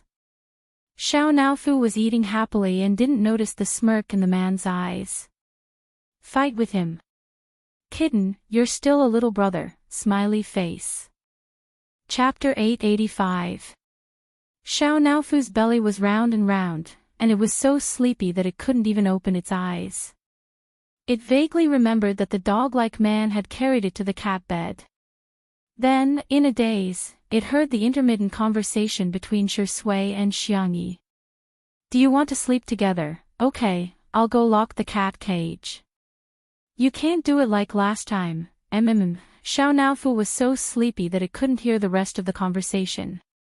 In the locked cat cage, the kitten's belly was facing the sky, and its pink belly was exposed. It was snoring softly in its sleep. In the closed bedroom, a few rays of moonlight seeped through the gaps in the curtains. The shadows reflected by the light swayed and were soon shrouded in shadows. At 7:00 in the morning, Li Jianyu was yawning as he stretched in the yard.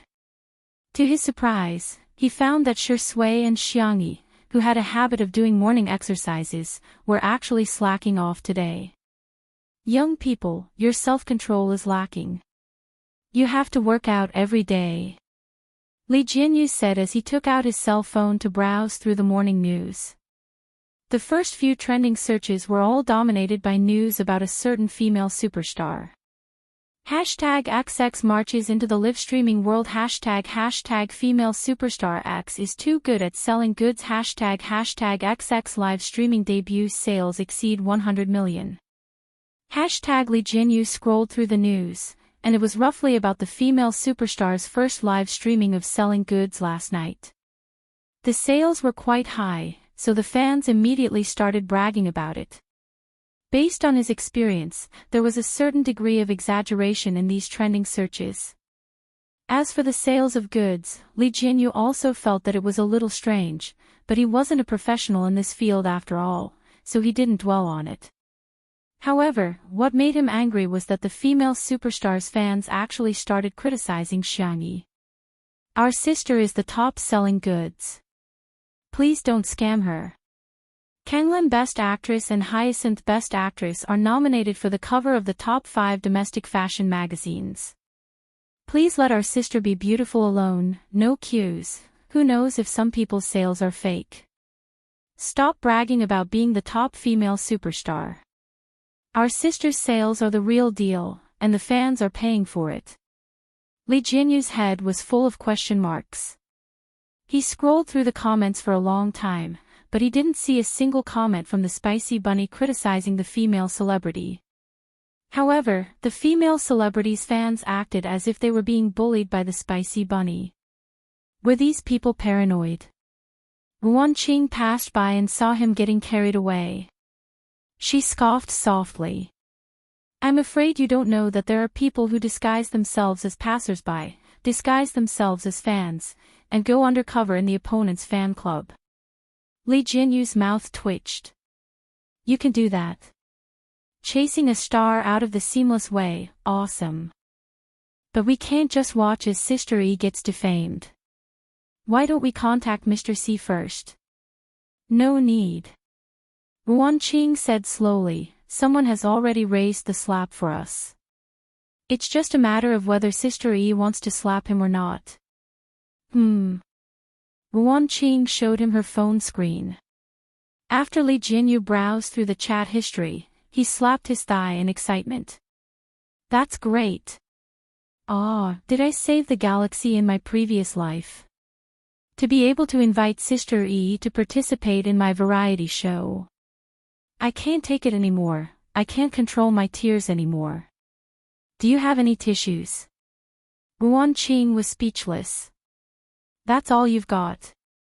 Xiangyi slept until past 11:00 in the afternoon before opening her eyes in a daze.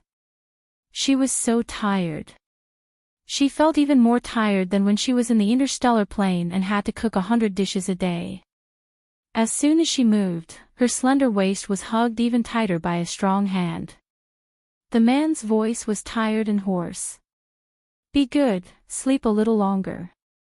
Chapter 886. Hearing his low and magnetic voice, Xiang Yi's mind recalled the chaotic memories from the night before. Shui seemed to know that she was obsessed with both looks and voices, so he deliberately changed the way he called her. Tutu, sister, darling, your highness, stop. I can't think about it anymore. Xiangyi softly muttered, it's time to get up, but it didn't take long for the little girl to fall asleep again. Shui quietly hugged her for more than 10 minutes. When he calmed down and restrained himself, he got up. After washing up, the little girl was still asleep. She was probably really exhausted. Shui leaned over and planted a kiss on the girl's forehead before leaving the room. Xiao Naofu, who was in the cat cage, let out an angry roar. Meow. Li Jianyu and the others lived in another building. When they weren't streaming, they didn't come to the main villa, so Xiao Naofu had yet to be released from prison. Shui was in a good mood. His whole body was refreshed, and his eyes were slightly narrowed. He looked lazy and indifferent, like a sly old fox. He casually opened the cat cage, picked up the white and soft Xiao Naofu, and drawled, "Tsk, our Xiao Naofu is so pitiful. It doesn't even have anyone to accompany it when it sleeps." Xiao Naofu, woof woof woof. You're a dog, a dog, a dog. Unlike me, I have Sister Yi to accompany me now. I'm the one who's sharing a bed with her, Shui joked. Xiao Naofu, woof woof woof woof woof. This sentence was too Zuan, so it couldn't be translated for the time being. After playing with the kitten for a while, Shui finally let it go in satisfaction when the little guy's fur stood on end. It had finally gotten its revenge for sharing a bed with Xiangyi. Xiao Naofu rushed into the bedroom as fast as it could and jumped onto the bed with a run. When Xiao Naofu saw that Xiangyi's neck was red, her shoulders were red, and even the area below her collarbone was red, his pupils dilated and he retreated. He tripped over his own penis and sat down on the bed. Sob, sob, sob, it didn't protect the stupid woman well. The stupid woman is not clean anymore. This stupid woman has been tainted by that bastard. Damn it. Xiangyi was awakened by the noise. She dragged her tired body to sit up and said in a hoarse voice, Xiao Naofu, hug me. The hem of her pajamas was slightly lifted, revealing a fair and delicate waist. There were also red marks on it. Xiao Naofu's face was full of despair as it plunged into Xiangyi's arms. Just as it was about to rub a few times, it suddenly thought of something and immediately lightened its movements. The cat's icy blue eyes landed on Xiangyi's flat stomach. It had to be nicer to this stupid woman. There might be a baby inside. Xiangyi didn't know what Xiao Naofu was thinking. After playing with the cat for a while, she went to the bathroom to take a shower. The girl deliberately wore a high-collared shirt and tied her hair into a simple bun before leaving the room. She happened to bump into Ruan Qing, who had come to look for her. Ruan Qing glanced at her collar and pouted her red lips. However, she didn't expose her and only talked to Xiangyi about work. Sister E, a company has invited you and Shurindi to do a live stream. This time, it's going to be a live broadcast both at home and abroad. At noon, all the contracts were finalized, and the official account of Two Under One Roof announced a big event. Two Under One Roof V, thank you Yunduan Foreign Trade Company for your invitation. Shui Xiangyi will be doing a live broadcast with the popular anchor Yan Kai tonight at 8:00. Tonight, let's cheer for domestic goods. Chapter 887. At the same time, Union Corporation also reposted the Weibo post immediately, not giving anyone a chance to mock it as fake news. Union V, we are very fortunate to have Shurindi and Sister E with us to showcase Chinese culture, delicacies, and products to the world. See you at 2000 hours p.m. Two Under One Roof V, thank you. As soon as the news was made public, many people responded. Wow! It's being broadcasted live at home and abroad. Shui Sister E is amazing. Buy. I have to buy. Great, I finally have a chance to spend money on Sister E. I'm definitely going to chop off my hand tonight. I just don't know if I can beat everyone else with my scummy hand speed CAC. There were responses, but there were also doubts. Of course, the doubts weren't directed at Xiangyi and Shui's popularity, but at the fact that they were selling local products. Although I really want to support them, I haven't bought local products for many years. Please, isn't it good to sell some international brands? For example, the world's top-selling sports brands and beauty brands. If not, you can sell Silver Arch's Grandpa Ken's electronic coupons. I'm very worried. Will the quality of local products be good? Will the after-sales service be able to keep up? It's one thing to sell to local people, but this time, they're selling to foreigners. We might end up losing face for our country. Just as the netizens were worried about this, the female celebrity who had appeared on several hot searches in the morning accidentally liked a Weibo post that was praising foreign products. This time, it ignited the flames of public opinion. The netizens were quickly divided into two groups. One group criticized her, saying that she was worshipping foreign products and couldn't stand up after kneeling for so long. The other group was mainly made up of her fans, who were all trying their best to defend their own artiste. U1S1, do you dare say that you use local products for your daily necessities? Other than being a celebrity, our sister is also an ordinary person. If she wants to buy local products, she'll buy them. If she wants to buy foreign products, she'll buy them. Some netizens are really making me laugh. Foreign products are good to begin with. What's wrong with our sister liking them? Which of the luxury goods wasn't foreign? The domestic clothing brands were all inferior to the other. Anyway, I'd rather buy toilet covers from overseas than buy local garbage, the netizens started arguing. Unknowingly, this brought a lot of traffic to the female star. The female star and her management company were not ashamed of it. Instead, they were proud of it. In the entertainment industry, a blacklisted celebrity was still a celebrity. It was better than no fame at all. Just the number of collaborations he had found today was already uncountable. However, what caught the female star off guard was that the netizens suddenly stopped arguing and stopped all of a sudden. Someone posted the words, "Two Under One Roof is live," and the netizens who had just been arguing with each other instantly flocked to the live stream of Two Under One Roof and started spamming the bullet screen with the words, "As long as you're watching this show, then we're relatives from different fathers." Female celebrity. Weren't you guys about to fight just now? Why did it suddenly become love and peace? The camera was pointed at the gate of the manor, where Yan Kai and Guan Guan had just gotten out of the car. Hello, all the friends in the audience, brothers and sisters, we're here again. Bullet screen, shut up. He's one of us. No, just open your mouth and I want to place an order. Guan Guan and Sister E are indeed plastic sisters, they actually came to visit empty-handed. Aren't they embarrassed?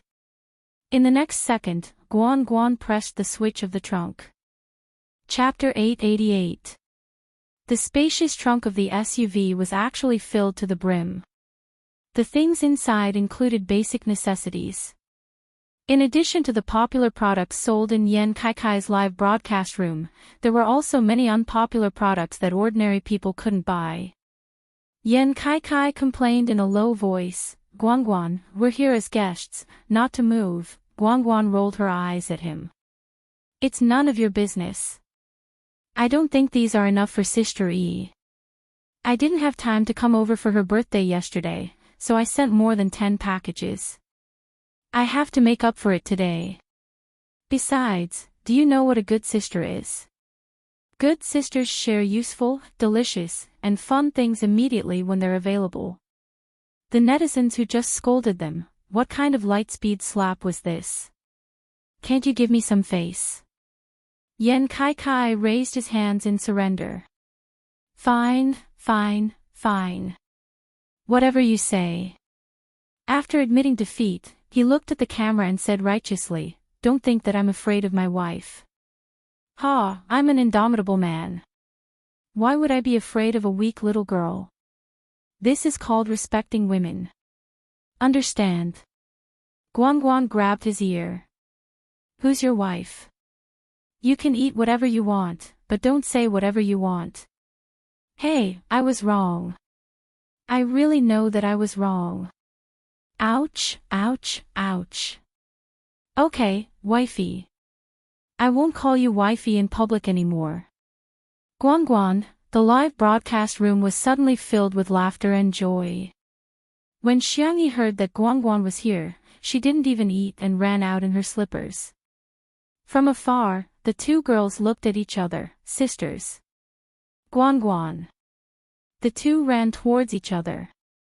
Flowers bloomed around them, and the girls smiled brightly. The two figures running towards each other were romantic and touching. As for Yan Kaikai and Shi Sui, they were completely forgotten by the two girls. When this scene was later broadcasted on satellite TV, it was accompanied by sweet music for Xiangyi and Guangguan, while Shi Sui and Yan Kaikai had fallen leaves floating above their heads, and the background music was playing the eru. The two scenes switched back and forth, forming a sharp contrast.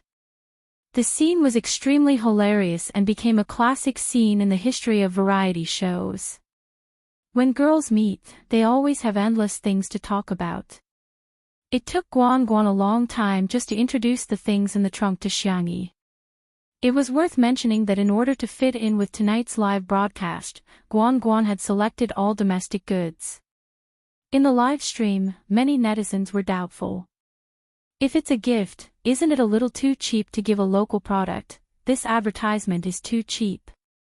How disgusting. How can there be so many good domestic products? How can Guangguan be considered a good sister? Look at what Jiang Jojo gave her yesterday. That bracelet was worth 6 figures. She just gave him a bunch of domestic junk. Why would Xiangyi fancy him? Black chicken Spanish fish. However, to everyone's surprise, not only did Xiangyi not dislike it, but she also liked it very much. He wanted to personally try on the sun hat, open a pack of snacks to try, and immediately light up the scented candles. Wow, this is good too. Is there a link? Xiangyi kept praising while Guangguan was grinning from ear to ear. There was nothing more delightful than receiving praise for the gift that you gave out. Here, these are for Xiao Naofu. Guangguan took out a large bag of cat clothes and cat toys. Hence, all the viewers in the live stream witnessed the two girls playing a miraculous costume game. At this moment, Li Jianyu received a message. What? Don't carry the goods, they're already sold out. Chapter 889. Li Jianyu was dumbfounded. What goods? The show hasn't even started yet, how did it sell out so quickly? On the other end of the phone came the helpless voice of the CEO of Yunduan Company. The things that Yan Kai Kai and Guan Guan gave to Sister E have sold out all over the internet. I just received the data here. 5 minutes ago, Sister E gave Xiao Naofu a rabbit ear plush hat, which is now out of stock. The corner of Li Jianyu's mouth twitched. That works too. How much can the netizens buy? No. How strong is Sister Yi's ability to sell goods? Yunduan CEO, the evaluation given by our marketing department is to not sell any goods for the time being. Li Jianyu suddenly understood. I understand. You're afraid it'll affect the sales of the official live broadcast tonight, right? No. We're afraid that before the live broadcast can be broadcasted both locally and overseas, the goods will be sold out in our country and the foreigners won't be able to buy. After all, many of the things that Guan Guan brought are on the list for tonight's live broadcast. Okay, I'll ask them to pause for a while. Li Jianyu asked someone to deliver a mission card to Xiangyi, and the girl revealed a surprised expression. So our show has a mission card. As everyone knew, Little Break was famous for doing whatever they wanted. After all, it was a variety show that even Shui was watching live. Li Jianyu coughed guiltily and shouted into the loudspeaker, "Please complete the mission immediately." The mission card was made by him, Wan Qing, and the planner. The content was very rich, and he had just randomly picked this one. Xiangyi opened the envelope and pulled out the card inside. She showed the card to the camera. It was a Sudoku question. Li Jianyu breathed a sigh of relief, thinking that with this card, he should be able to divert their attention. Unexpectedly, Xiangyi only thought for a few seconds before giving the answer. 3, 9, 21, 46. A long string of numbers came out of her mouth smoothly without any hesitation. Guanguan's eyes were filled with admiration as she clapped wildly. Hashtag I don't know either, but my teammate does. Hashtag Li Jianyu. The audience. There's an answer on the card, right? I'm crying. I haven't even calculated the first one, but Sister E has already calculated all of them. Ha ha ha, he must have been smashed silly. Our Sister E is a top student. Who are you looking down on by issuing this kind of mission card? The program crew members looked at each other. What kind of abnormal mental arithmetic ability did Sister E have? However, the little girl was still a little vexed. For this kind of question, my second brother can get the answer with just a glance. I still have to calculate. Sigh. The gap between me and my second brother is really too big. Everyone, she wanted to say that Sister E was Versailles, but what she said was the truth, can't laugh. JPG Li Jianyu didn't know whether to laugh or cry. He hurriedly asked someone to send the mission card over. This time, he secretly took a look. The mission is, an outing. Xiangyi looked at Guan Guan. Have you had lunch with Kai Kai? Not yet. We rushed here as soon as we received the news of the cooperation. The weather is too hot. The fish in our pond are all suffering from heatstroke. We can't go on like this. Why don't we go eat grilled fish? Xiangyi suggested. Guan Guan, okay. I want to eat spicy grilled fish. Okay, then I'll get some more chili noodles later. The audience. Fish, I didn't suffer from heatstroke. No. There's nothing wrong with going on an outing in your own yard. What did Fishy do wrong? Fishy is so cute, why don't you make a few more flavors? Chapter 890. More than 10 minutes later. There were a few figures busying themselves under the shade of the trees by the pond. Yan Kai Kai and Shui were in charge of setting up the barbecue grill while Xiangyi was in charge of catching fish. Guan Guan couldn't help but ask, what about me? Xiangyi rolled up her sleeves and patted her on the shoulder. She said sternly, I have an important task for you. Huh? Guan Guan asked nervously. She was gently patted on the shoulder and the girl's gentle voice drifted into her ears along with the wind. You've been working hard. Sit here and get some rest. Guan Guan was flabbergasted. Everyone thought that Yen Kai Kai was the most tiring host, but little did they know that as the woman behind Yen Kai Kai's success, she was the one who had it the hardest. Every day, she screened products, contacted brands, held meetings, and reviewed the live stream. Her workload was even greater than Yen Kai Kai's. However, for some reason, Guan Guan's face turned red and her heart raced faster than when Yen Kai Kai was flirting with her in private. I just feel that Sister E is so flirtatious. It turns out that cool young ladies aren't the only ones who can be flirtatious. Gentle women can also be flirtatious. At the side, Yen Kai Kai said calmly, is it an illusion? Why do I feel that Sister E is better at flirting than I am? Shui said, be more confident, don't say that it's an illusion. Yen Kai Kai was speechless. While the two of them were talking, Xiangyi had already put on her rain shoes, grabbed a small net, and walked towards the pond calmly. The audience was extremely worried about Xiangyi and the pop-up comments were like a scene of parents worrying about her. Is the water cold? Xiangyi, don't catch a cold. Aw, our baby is going into the water. She's so impressive. Why is there such a small net? I really want to buy two to a big fishing net. It's okay if Xiangyi can't catch a fish. Don't force yourself. Mama will buy you a fish and send it over, okay? Under the watchful eyes of a group of old parents, Xiangyi's eyes were sharp and her hands were quick. She caught a fish with such a small net. The moment she fished the net out, the crowd cheered. Sister E is the best. Sister E is awesome, was also spammed in the bullet screen. Xiangyi scooped out the fish. The sticky and wriggling fish was obedient in her hand, as if it wanted to jump into the pot by itself. The girl casually tossed the fish, and it drew a perfect parabola in the air before landing firmly in the bamboo fish basket on the shore. Beautiful. This is a three-pointer. Yen Kai Kai applauded and praised, the weather has cleared up and the rain has stopped. I feel like I can do it again. Dear audience, let me show you what I've got. He eagerly ran to the fish basket to catch some fish. He wanted to imitate Xiangyi and shoot a three-point shot, but he didn't expect that he couldn't even catch a fish. It was not easy to catch it, but the fish was slippery. It slipped out of his hand and jumped into the pond. Yen Kai Kai hurriedly used the fish basket to scoop it up, but he didn't manage to catch anything.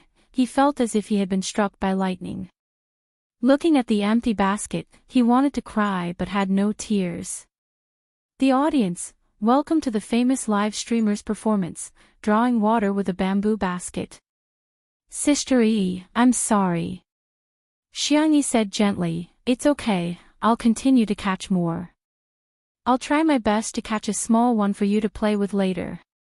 Yen Kai Kai whimpered, Sister E, why are you so nice? Li Jianyu was also overjoyed. This was not a well-written script, but the effect was better than a well-written one.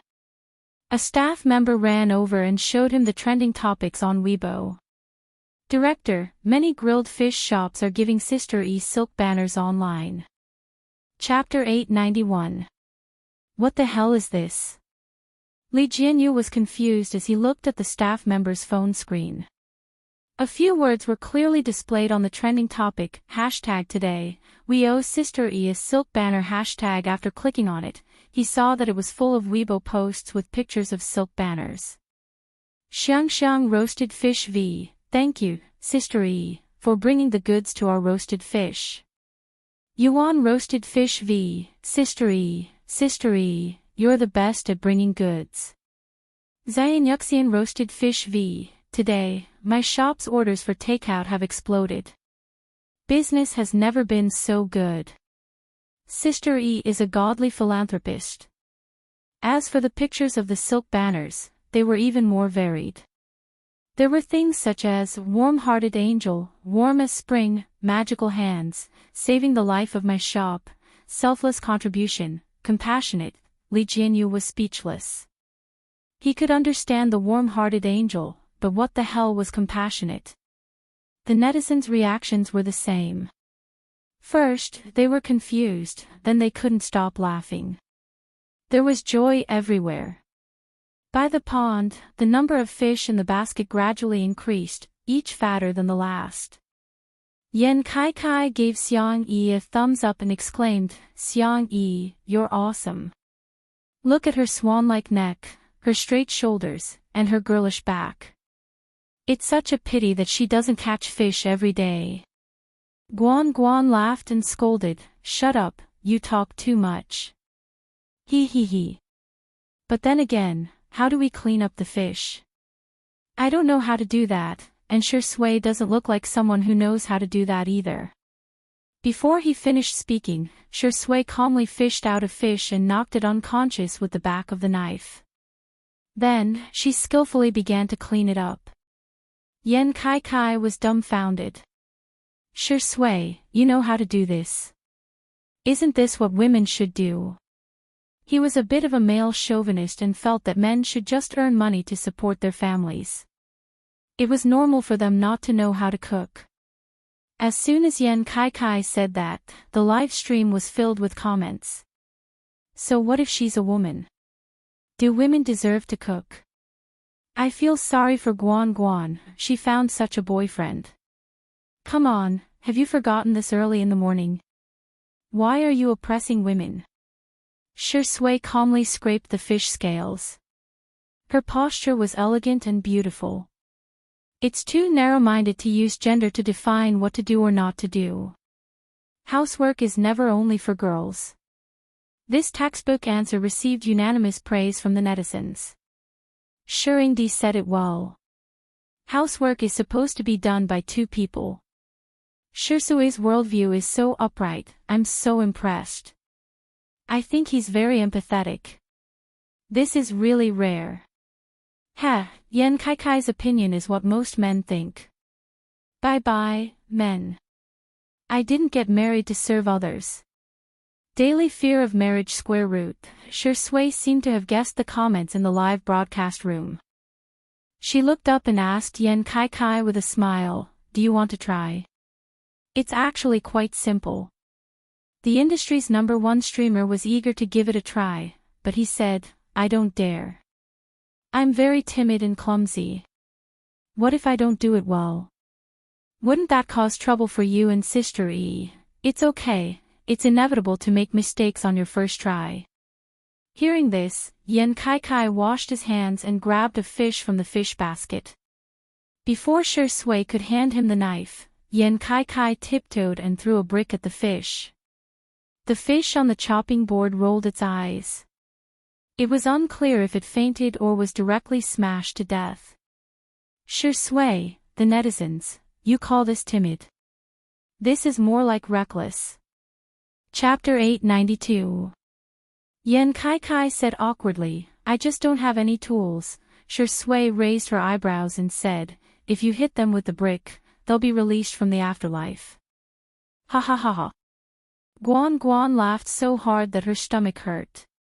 "How can you hit them with a brick like that?" At this moment, Xiangyi came back from fishing and changed out of her rain shoes. Yan Kai couldn't help but show off.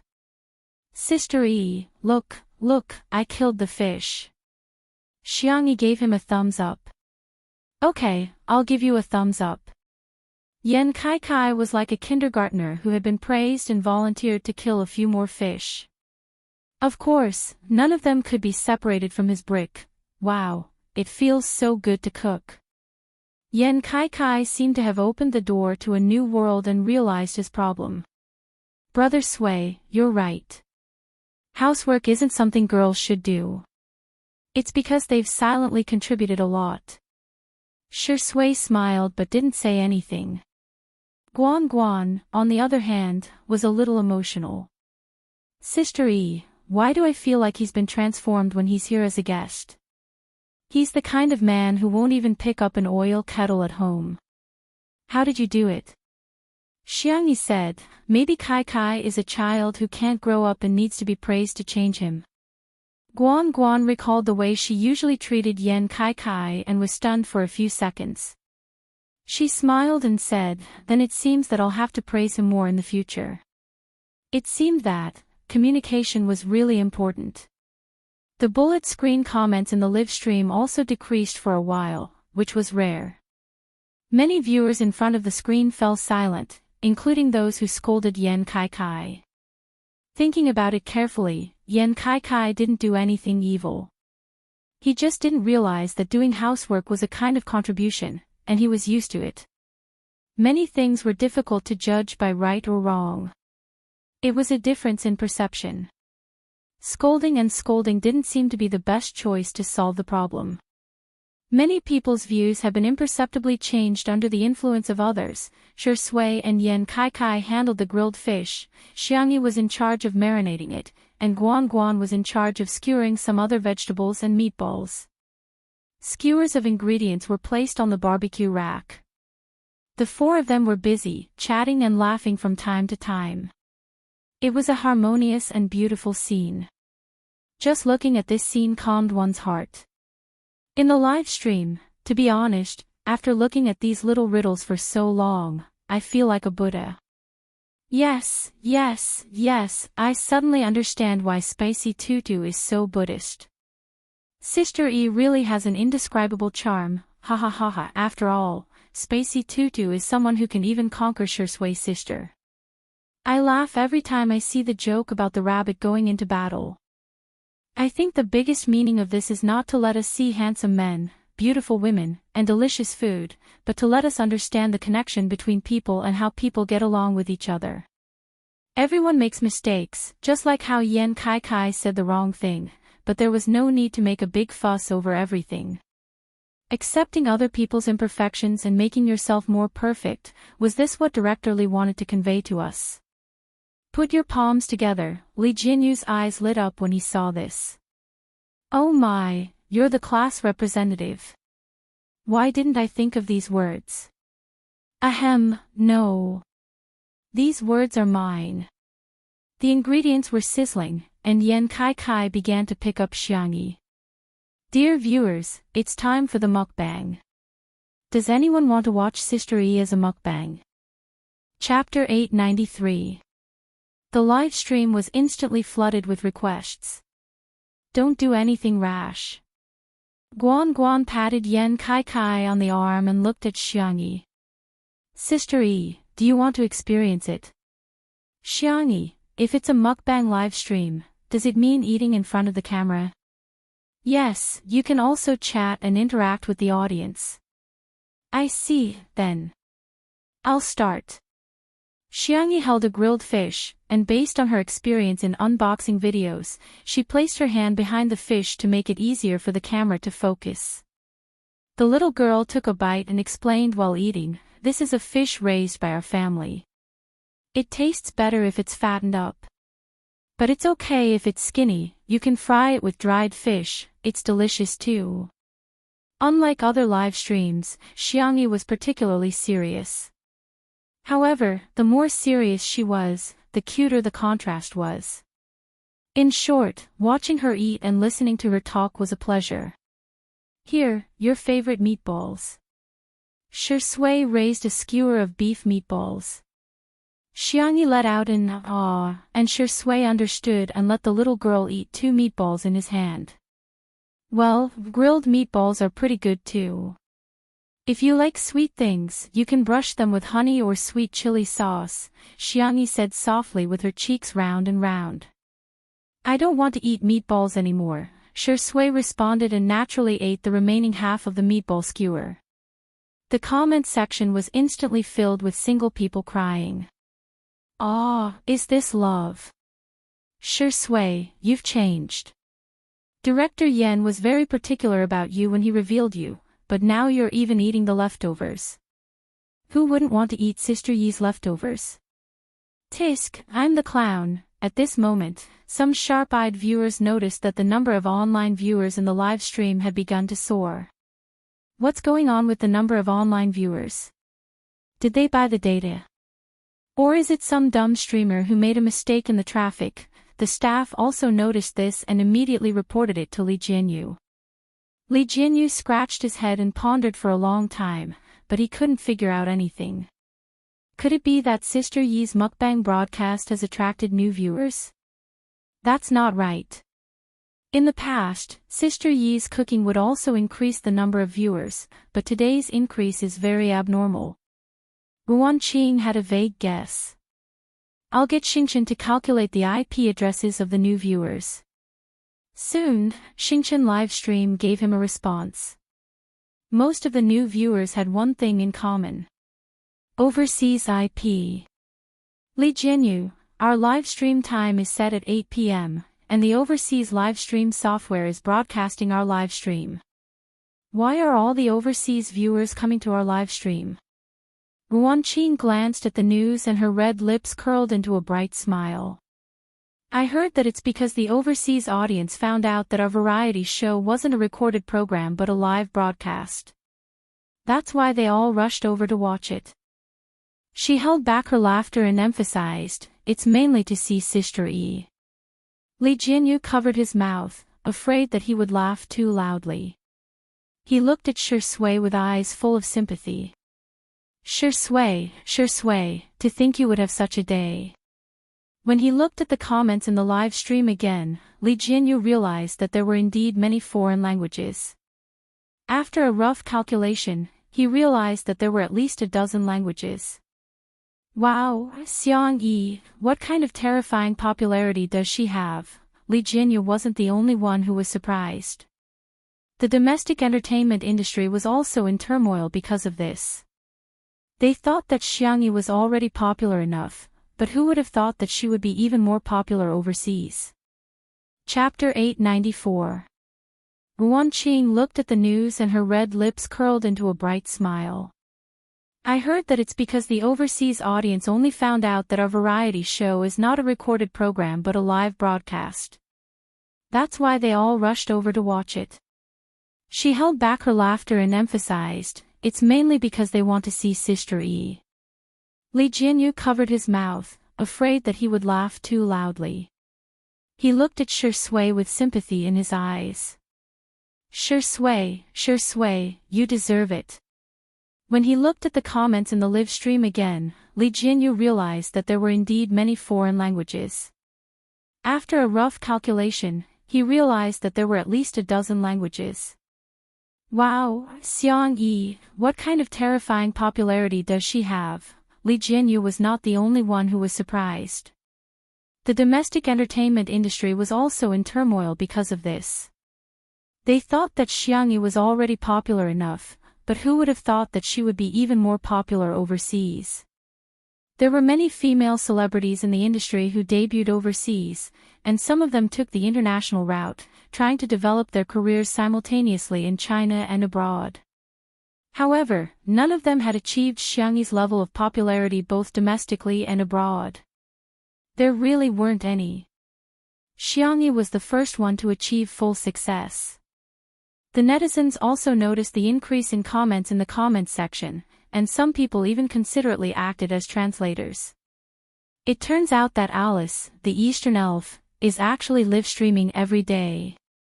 Oh my god, I really want to know what it's like to live every day with a face like Alice's. Jesus! What did I just see? It's Alice who's eating. Alice, I like you so much. I've watched all your videos countless times. Is Yi-Chan a relative of God? Why are even her fingertips glowing with a beautiful color? She looks so beautiful even when she's eating. She's so perfect. Super cute. What kind of peerless beauty is this? She's a once-in-a-lifetime beauty. The little princess who walked out of Raphael's painting with a halo around her, right? Such a bright face, such bright eyes, and such a bright smile. Sister Sarangheya. The Spacey Tutu fans were overjoyed to see that Xiangyi was being praised, but they restrained themselves and politely responded to the overseas netizens on behalf of Xiangyi in various languages. Shui's sister was different. Ha, Sister Yi is the most beautiful woman in history, got it? No way, no way, is there anyone in the universe who doesn't like Sister Yi? Praise. Praise him as much as you can. Ha ha ha, I love it when people praise Sister Yi. Woo woo, how can our Shui match up to Sister Yi like this? Inferior. JPG, netizens. Shuringdi, are your fans really your fans? Why do I feel like they've all betrayed me? After a meal of grilled fish, the number of online viewers in the live broadcast room had exceeded 40 million. This was an unprecedented number. Not only was it the pinnacle of live streaming in the country, but it was also the pinnacle of live streaming in the world.